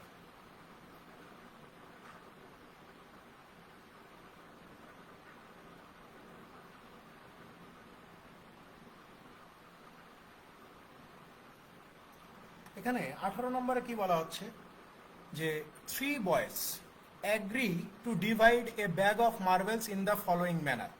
The first boy takes one more than half the marbles. The second boy takes a third of the number remaining. The third boy finds that he is left with twice as many marbles as the second boy. The original number of marbles is. এখানে বলা হচ্ছে যে ভাই এক bag marble যদি নিম্নোক্ত নিয়ম অনুসারে যদি বন্টন করা হয়, তো বলতেছে যে প্রথম বালক এক ব্যাগ মার্বেলের অর্ধেকের চেয়ে একটা বেশি পাবে, দ্বিতীয় বালকটা অবশিষ্ট মার্বেলের 1/3 পাবে, আর তৃতীয় বালকটা দ্বিতীয় বালক যতগুলা পাইছে তার দ্বিগুণ মার্বেল পাবে। তো জিজ্ঞাসা করছে যে মোট মার্বেলের সংখ্যা কত। ঠিক আছে, জিজ্ঞাসা করছে যে মোট মার্বেলের সংখ্যা কত। কথা বুঝছেন যে একটা ব্যাগের মধ্যে বেশ কিছু মার্বেল আছে, কতগুলা মার্বেল আছে জানি না, এটাই বের করা লাগবে। তো বলতেছে যে প্রথম বালকটা নিবে ব্যাগের মধ্যে যা মার্বেল আছে তার অর্ধেকের চেয়ে একটা বেশি। দ্বিতীয় বালকটা নিবে বাদ বাকি যা থাকলো তার 1/3, আর তৃতীয় বালকটা নিবে দ্বিতীয় বালক যা নিছে তার দ্বিগুণ। তো জিজ্ঞাসা করছে যে অরিজিনাল মার্বেলের সংখ্যা কত। এই প্রশ্নের উত্তর হবে ক্যানট বি ডিটারমাইন্ড। এখন আপনি বলতে পারেন যে ভাই ক্যানট বি ডিটারমাইন্ড কিভাবে বুঝলেন? দেখেন, এই টাইপের প্রশ্ন কখনোই আপনি সমাধান করতে পারবেন না, কারণ এই ধরনের প্রশ্নের অসংখ্য উত্তর হবে, অসংখ্য সংখ্যা আছে এরকম। এখানে যদি একটা সংখ্যা দেয়া থাকতো যে দ্বিতীয় বালকের কাছে 20টা 30টা 40টা 50টা মানে যে কোনো একটা সংখ্যা দেয়া থাকতো যে এতগুলা মার্বেল আছে, বা প্রথম বালক এতগুলার চেয়ে একটা বেশি পায়, বা তৃতীয় বালকটা এতগুলা মার্বেল পায়, যদি কোনো সংখ্যা দেয়া থাকতো এখানে, মানে কোনো একটা বালকের 3টা বালকের মধ্যে কোনো একটা বালকের প্রাপ্ত মার্বেলের সংখ্যা যদি এই প্রশ্নে দেয়া থাকতো, তাহলে আপনি কম্পেয়ার করে উত্তর বের করতে পারতেন। যেহেতু এখানে কোনো সংখ্যা দেওয়া নাই, তাই এখানে কোনো উত্তর বের করা আপনার পক্ষে সম্ভব হবে না, কোনো উত্তর বের করা সম্ভব হবে না। এখানে অসংখ্য উত্তর হইতে পারে। যেমন এই প্রশ্নে আপনার উত্তর হবে 2টা, অপশন এ উত্তর হইতে পারে, অপশন সি উত্তর হইতে পারে। আমি দেখেন আপনাকে মিলাই দিচ্ছি যে এখানে টোটাল মার্বেল যদি আমি ধরি 38টা, অপশন এ 38টা যদি ধরি, তাহলে প্রথম বালক কয়টা পাবে? বলতেছে যে 38-এর অর্ধেকের চেয়ে একটা বেশি। তাহলে 38-এর অর্ধেকের চেয়ে একটা বেশি মানে কয়টা? 20টা মার্বেল পাবে। তাহলে বাকি থাকলো কয়টা? বাকি আছে হচ্ছে 18টা। তাহলে দ্বিতীয় বালক কয়টা পাবে? বলতেছে যে বাদ বাকি যা আছে 18, এইটার 1/3। এইটার কত পাবে? 1/3। তো 18-র 1/3 কত? 6টা। তাহলে বাকি আছে কয়টা? আপনি বলবেন 18টা থেকে 6টা পাইলো দ্বিতীয় বালক, তাহলে বাকি আছে 12টা। তো তৃতীয় বালক কত পাবে? তো প্রশ্ন তো বলে দিছে যে দ্বিতীয় বালক যা পাবে, তো দ্বিতীয় বালক পাইছে 6টা, তাহলে তৃতীয় বালক পাবে 6-এর দ্বিগুণ অর্থাৎ 12টা। তো প্রশ্ন অনুযায়ী তো ঠিকই আছে, তাহলে তো 38টাই হচ্ছে, কারণ প্রশ্নে যেই সত্য দিছে আমরা সেই সত্য মেনে 38 উত্তর হয়, 38 উত্তর হইলো। এবার আসেন 32 নিয়ে যদি একটু চিন্তা করি, যে আমি যদি ধরি যে টোটাল মার্বেল হচ্ছে 32টা, তাহলে প্রথম বালক কতগুলো পাবে? 32-এর অর্ধেকের চেয়ে একটা বেশি অর্থাৎ 17টা পাবে, 17টা। তাহলে বাকি থাকলো কয়টা? আপনি বলবেন যে 15টা। দ্বিতীয় বালক কত পাবে? বলতেছে যে এই যে বাদ বাকি যা আছে তার 1/3 অর্থাৎ 5টা। তাহলে বাকি থাকলো কয়টা? আপনি বলবেন 15টা থেকে 5টা দ্বিতীয় বালক পাইলে বাকি আছে 10টা। তাহলে তৃতীয় বালক কত পাবে? ওই যে বলে দিছে যে দ্বিতীয় বালক যা পাবে তার দ্বিগুণ, তাহলে কয়টা হইলো? 10টা। তাহলে দেখেন তো একই প্রশ্নের 2টা উত্তর কি হইতে পারে? আমি 38 ধরেও আমার উত্তর হচ্ছে, 32 ধরেও আমার উত্তর হচ্ছে, তো একই প্রশ্নের 2টা উত্তর হইতে পারে না। এইরকম 38 আর 32-এর মতো অসংখ্য সংখ্যা আছে যেইগুলা নির্ণয় করা সম্ভব নয়। এই জন্য উত্তর হবে ক্যানট বি ডিটারমাইন্ড। ঠিক আছে, কিন্তু যদি এখানে বলতো যে ভাই দ্বিতীয় বালক এতগুলা পাবে, ধরে নেন যে 10টা পাবে, তাহলে আমি কম্পেয়ার করে উত্তর বের করে ফেলতে পারতাম যে টোটাল মার্বেল কয়টা, বা তৃতীয় বালক এতগুলা পাবে, তাহলে আমি কম্পেয়ার করে বের করতে পারতাম যে উত্তর আমার কত হবে। যেহেতু এই ধরনের কোনো সংখ্যা দেওয়া নাই, এই জন্য উত্তর হবে ক্যানট বি ডিটারমাইন্ড, কারণ এখানে 38-32-এর মতো অসংখ্য সংখ্যা আপনি পাবেন। বোঝা গেছে ভাই?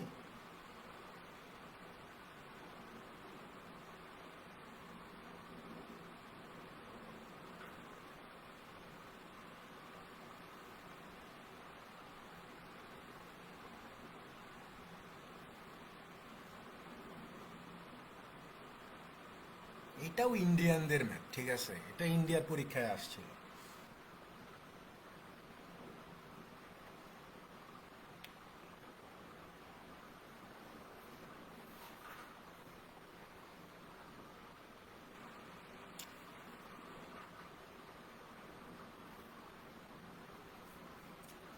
না ওই জন্য তো ওই যে মানে একটা উত্তর দেখে আপনার দেয়া যাবে না, অপশন টেস্টের ঝামেলাও আছে আবার ইয়ে আছে। যেমন ধরেন ওই যে ওই ঘুরে ফিরে ভাই একটা কথা, আপনারা বিরক্ত হন কিনা আমি জানি না, ঘুরে ফিরে ওই একই কথা, এই টাইপের প্রশ্ন কিন্তু আছে, এই টাইপের প্রশ্ন আছে, আগারওয়ালের বইও আছে এই টাইপের প্রশ্ন। সো আমরা যদি ওই যে প্র্যাকটিস বেশি করি তাহলে এই টাইপের প্রশ্ন দেখতে পাবো, আর এই টাইপের প্রশ্ন দেখে আপনি আন্দাজ করতে পারবেন যে এইগুলো আসলে নির্ণয় করা সম্ভব হবে না। বা আপনি ধরে নিলাম যে আপনি অপশনও টেস্ট করলেন না, আপনি যদি এখানে ইকুয়েশন সাজাইতে চান তাহলে দেখবেন যে ওই ইকুয়েশনটা আপনি সলভ করতে পারতেছেন না, মানে একটা বিট ঘুটে একটা ইকুয়েশন তৈরি হবে। সো যখন আপনি ইকুয়েশনটা সলভ করতে পারবেন না তখনই বুঝতে পারবেন যে ভাই এটা আসলে ক্যানট বি ডিটারমাইন্ড হবে।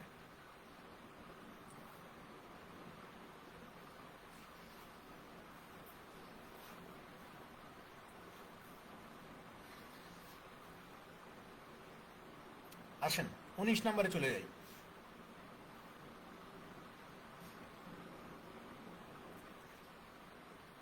19-এ কি বলতেছে যে a cricketer whose bowling average is 12.4 runs per wicket takes 5 wickets for 26 runs and thereby decrease his average by 0.4. The number of wickets taken by him till the last match was. বলতেছে যে একজন ক্রিকেটারের bowling গড় হচ্ছে 12.4, ওই bowler 26 run দিয়ে 5 wicket নিল, এতে করে তার গড় 0.4 কমে যায়। তো জিজ্ঞাসা করছে যে শেষ ম্যাচের আগে সে কয়টা উইকেট পাইছিল, এটা একটু বের করে দেখান। শেষ ম্যাচের আগে সে কয়টা উইকেট পাইছিল, এখানে শেষ ম্যাচ মানে হচ্ছে যেই ম্যাচটাতে সে 26 রানে 5 উইকেট পায় এইটাই হচ্ছে তার শেষ ম্যাচ, এটাই হইতেছে তার কি ম্যাচ, শেষ ম্যাচ, ঠিক আছে, এটাই হচ্ছে শেষ ম্যাচ। তাহলে ওই শেষ ম্যাচের আগে সে কয়টা উইকেট পাইছে এটা বের করে দেখান। এটা প্রথমে আগে মানে ওই সো কল্ড বেসিক অ্যাপ্রোচ দেখাচ্ছি, তারপরে এটা আপনি রুল অফ অ্যালিগেশনও করতে পারবেন, রুল অফ অ্যালিগেশনও দেখাবো। আমরা এই যে এডি ব্যাচে এভারেজের 2 নাম্বার ক্লাসে খুব সম্ভবত এই ম্যাথটাও দেখব, ঠিক আছে। খেয়াল করে দেখেন এখানে এই যে একজন ক্রিকেটারের বোলিং এভারেজ কত, 12.4, 12.4, তার মানে কি সে এক উইকেটের বিনিময়ে 12.4 রান দেয়, এক উইকেটের বিনিময়ে 12.4 রান দেয়। তাহলে এই যে শেষ ম্যাচ খেলার আগে সে কতগুলো উইকেট পাইছে এটা তো আমরা জানি না, ধরে নিচ্ছি যে সে এক্স উইকেট পাইছে, তাহলে এক্স উইকেটের বিনিময়ে সে রান দিবে কত, আপনি বলবেন যে 12.4x রান দিবে। তাহলে এখানে যেহেতু আমরা গড় বের করব, গড় বের করার জন্য আমাকে কি করতে হবে, টোটাল রানকে যদি আমরা টোটাল উইকেট দিয়ে ভাগ করে দেই, টোটাল রানকে যদি আমরা টোটাল উইকেট দিয়ে ভাগ করে দিই তাহলে আমরা এভারেজ পেয়ে যাব। তাহলে খেয়াল করেন এখানে টোটাল রান কত, এই যে শেষ ম্যাচ খেলার আগ পর্যন্ত ওই বলার রান দিছে কত, এই যে 12.4x, ঠিক আছে, আর শেষ ম্যাচে সে রান দিছে কত, এই যে 26 রান দিছে। তাহলে শেষ ম্যাচ খেলার আগে সে উইকেট নিছে কয়টা, এক্স সংখ্যক উইকেট নিছে, শেষ ম্যাচে উইকেট নিছে কয়টা, এই যে 5টা। তাহলে এই যে উপরে টোটাল রান নিচে টোটাল উইকেট, এতে করে তার গড় কত হয়ে যাবে, বলতেছে যে 0.4 হয়ে যাবে। অর্থাৎ প্রথমে গড় ছিল 12.4, এই শেষ ম্যাচে 26 রানে 5 উইকেট পাওয়ার ফলে তার গড় 0.4 কমে কত হয়ে যাবে, 12 হয়ে যাবে। তাহলে নতুন গড় কত, এই যে 12, এটা সলভ করতে হবে। তো খেয়াল করেন এইটা যদি আমরা সলভ করি তাহলে আমরা কত পাবো, যে 12.4x প্লাস হচ্ছে 26 is equal two 12x plus হচ্ছে 60। তাহলে এখানে কত হবে, 0.4x ইকুয়াল টু 60 থেকে 26 বাদ দিলে 34, তাহলে x এর মান কত বের হয়ে যাবে, 85 বের হবে। অর্থাৎ শেষ ম্যাচ খেলার আগে সে 85টা উইকেট নিয়েছিল, শেষ ম্যাচ খেলার আগে সে কয়টা উইকেট নিয়েছিল, 85টা উইকেট নিয়েছিল। এটাই উত্তর, গতানুগতিক পদ্ধতি বা বেসিক যেটা বলেন সেটাই হচ্ছে এটা, ঠিক আছে। আর আমরা আসলে এই ম্যাথগুলো এইভাবে করবো না, এইগুলো করার টাইম নাই। আমরা কি করবো, এগুলো রুল অফ অ্যালিগেশনে প্রয়োগ করতে পারি, রুল অফ অ্যালিগেশন প্রয়োগ করতে পারি।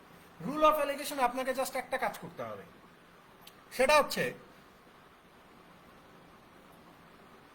সেটা কি, যে এই যে শেষ ম্যাচে শেষ ম্যাচে যে সে 26 রান দিয়ে 5 উইকেট পাইলো, এখানে তার গড় কত?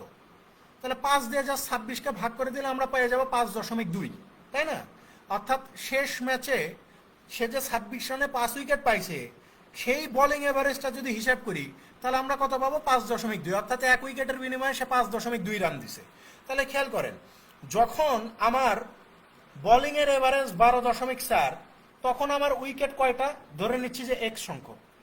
যখন আমার রানের সংখ্যা কত? 5.2, তখন আমার উইকেট কয়টা? এই যে আমি ধরে নিচ্ছি 5টা, তাই না? 5টা।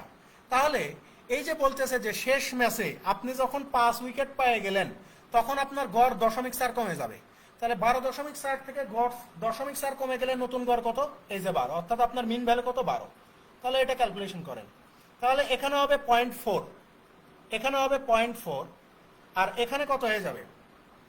6.8, 7 5 12, তাহলে 6.8 হয়ে যাবে। তাহলে আমি কি বলছি, বারবারই বলে দিচ্ছি যে অ্যালিগেশনের সময় এই দশমিককে আপনারা গোনায় ধরবেন না, দশমিক নাই বলে ধরে নেবেন। তাহলে এখানে 68, এখানে হচ্ছে 4, আমরা যদি ভাগ করে দেই 4 দিয়ে, তাহলে এখানে 17 হবে, এখানে 1 হবে।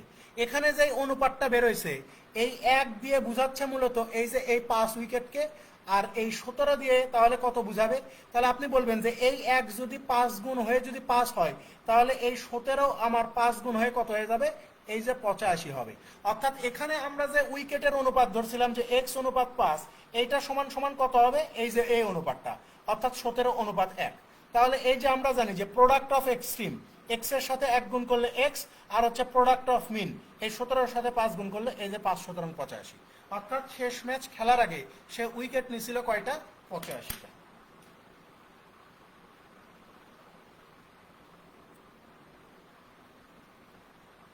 এগুলা না বুঝলেও এক্স ধরে করবেন, ঠিক আছে? দুইটাই সহজ, এক্স ধরেও সহজ, কম সময়ই লাগবে এই ম্যাথে, বেশি সময় লাগবে না।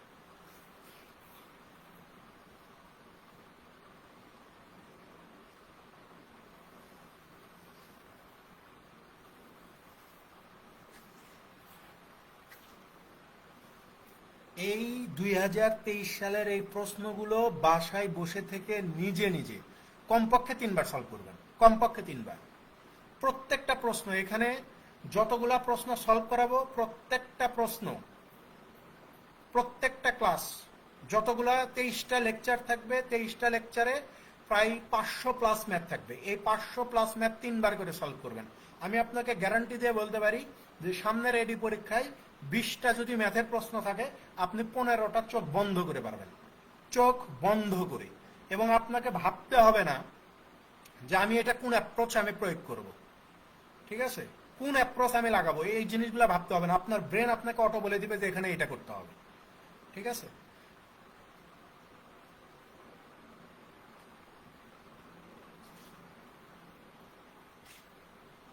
কারণ 20টার মধ্যে 15টা পাওয়া হচ্ছে স্বাভাবিক, যে আপনি ধরে নেবেন যে ভাই 20টা গণিতের মধ্যে আমাকে 15টা গণিত আমাকে সমাধান করতেই হবে, তাছাড়া আমি পিছায় যাব। বুঝতে পারছেন? কারণ ওই এডি পরীক্ষায় কিন্তু বাংলাদেশ ব্যাংকের যে অফিসার বা ক্যাশ অফিসার, ওরাও কিন্তু পরীক্ষা দিবে। সো ওরা তো একটা চাকরি পেয়ে আছে। সো আপনি যদি 15টা ঠিক করতে না পারেন, ওদের থেকে পিছায় যাবেন না। ওরা তো এমনিতেই 15টা তো এমনিতেই ঠিক করতেই পারবে, সমস্যা হবে না ওদের কোনো। সো আপনি যদি ওদের সাথে না থাকতে পারেন, তাহলে তো ওদের সাথে আপনি কম্পিট করতে পারবেন না, ঠিক আছে? আবার আপনি ভাইভাতেও নতুন, আর ওরা তো চাকরি করেই। ওদেরকে শুরুতে ওদের প্রতি একটা সফট কর্নার হবে যে বাবা তুমি কি করো? স্যার আমি বাংলাদেশ ব্যাংকের অফিসার হিসেবে আছি, বা ক্যাশ অফিসার হিসেবে 1 বছর 2 বছর ধরে চাকরি করতেছি, বা 6 মাস হচ্ছে আমি ঢুকছি। ওর প্রতি তো আলাদা একটা সফট কর্নার কাজ করবেই যারা ভাইবা নিবে। আমাদের প্রতি তো সেটা করবে না। সো আপনাকে নম্বর দিয়ে ওদেরকে বিট করতে হবে।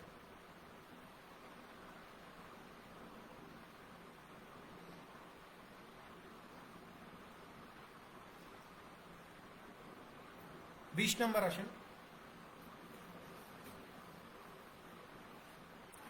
20 নম্বরে কি বলা হচ্ছে যে in a class of 65 students and 4 teachers, একটা ক্লাসে 65 জন ছাত্র আর 4 জন শিক্ষক আছে। Each student got sweets that are 20% of the total number of students. বলতেছে যে প্রত্যেক শিক্ষার্থী মোট শিক্ষার্থীর 20% সমান চকলেট পাবে and each teacher got sweets that are 40% of the total number of students. আর প্রত্যেক শিক্ষক মোট শিক্ষার্থীর 40% সমান চকলেট পাবে বা সুইটস পাবে, মিষ্টি পাবে। হাউ মেনি সুইটস আর দেয়ার? তাহলে সেখানে মোট মিষ্টির সংখ্যা কত বা মোট চকলেটের সংখ্যা কত? ভাই খুব সহজ হিসাব। তাহলে এখানে স্টুডেন্টরা টোটাল কতগুলা মিষ্টি পাবে? আপনি বলবেন যে স্টুডেন্টের সংখ্যা হচ্ছে 65, তাহলে 65 জনের প্রত্যেকেই কতগুলা করে চকলেট পাবে? বলতেছে যে মোট শিক্ষার্থী যত তার 20%। তো 20% মানে কত? এই যে 1/5, তাহলে 65 আবার হচ্ছে 1/5 মানে কত? 65 গুণন হচ্ছে 13। ঠিক আছে, তাহলে 65 10-এ কত হয়ে যায়? 650। 65 3-এ কত? 3 7-এ 180 আর হচ্ছে 3 5-এ 15, 195। 650-এর সাথে যদি আমরা 195-কে যোগ করে দেই তাহলে কত পাবো? 845 পেয়ে যাবো না? 845। তার মানে 65 জন শিক্ষার্থী মোট মিষ্টি পাবে 845টা। এবার আসেন শিক্ষক। শিক্ষক কত? 4 জন। প্রত্যেকটা শিক্ষক কতগুলা করে চকলেট মিষ্টি পাবে? বলতেছে যে মোট শিক্ষার্থী যা আছে তার 40%। তাই 40% মানে হচ্ছে 2/5। তাহলে এই যে 2/5 মানে কত? এই যে 4 ইন্টু 5 13 65, 13 দোকানে 26টা করে, অর্থাৎ প্রত্যেক শিক্ষক 26টা করে চকলেট পাবে। তাহলে 4 জনে কত পাবে? এই যে 104টা। তাহলে এখানে টোটাল মিষ্টির সংখ্যা কত হবে? এই যে 845 আর 104 মিলে এই যে 949টা। যে এখানে শিক্ষক আর ছাত্ররা মিলে মোট 949টি মিষ্টি পাবে।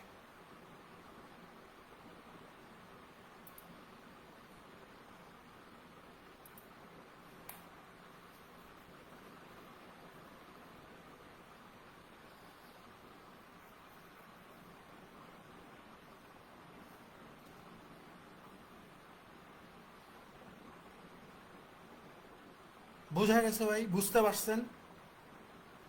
2023 সালের সহকারী পরিচালক পরীক্ষায় 20টা প্রশ্ন ছিল। আমরা 20টা প্রশ্ন সমাধান করলাম। আগামীকালকে আমরা 2022 সাল ভিত্তিক যেই এডি পরীক্ষাটা হয়েছে সেখানে আবার মনে হয় 20টা কি 25টার মতো প্রশ্ন আছে। আমরা আগামীকালকে সকাল 9টায় আবার সেম একইভাবে এরকম 20টা প্রশ্ন ধরে ধরে সমাধান করব। বোঝা গেছে ভাই?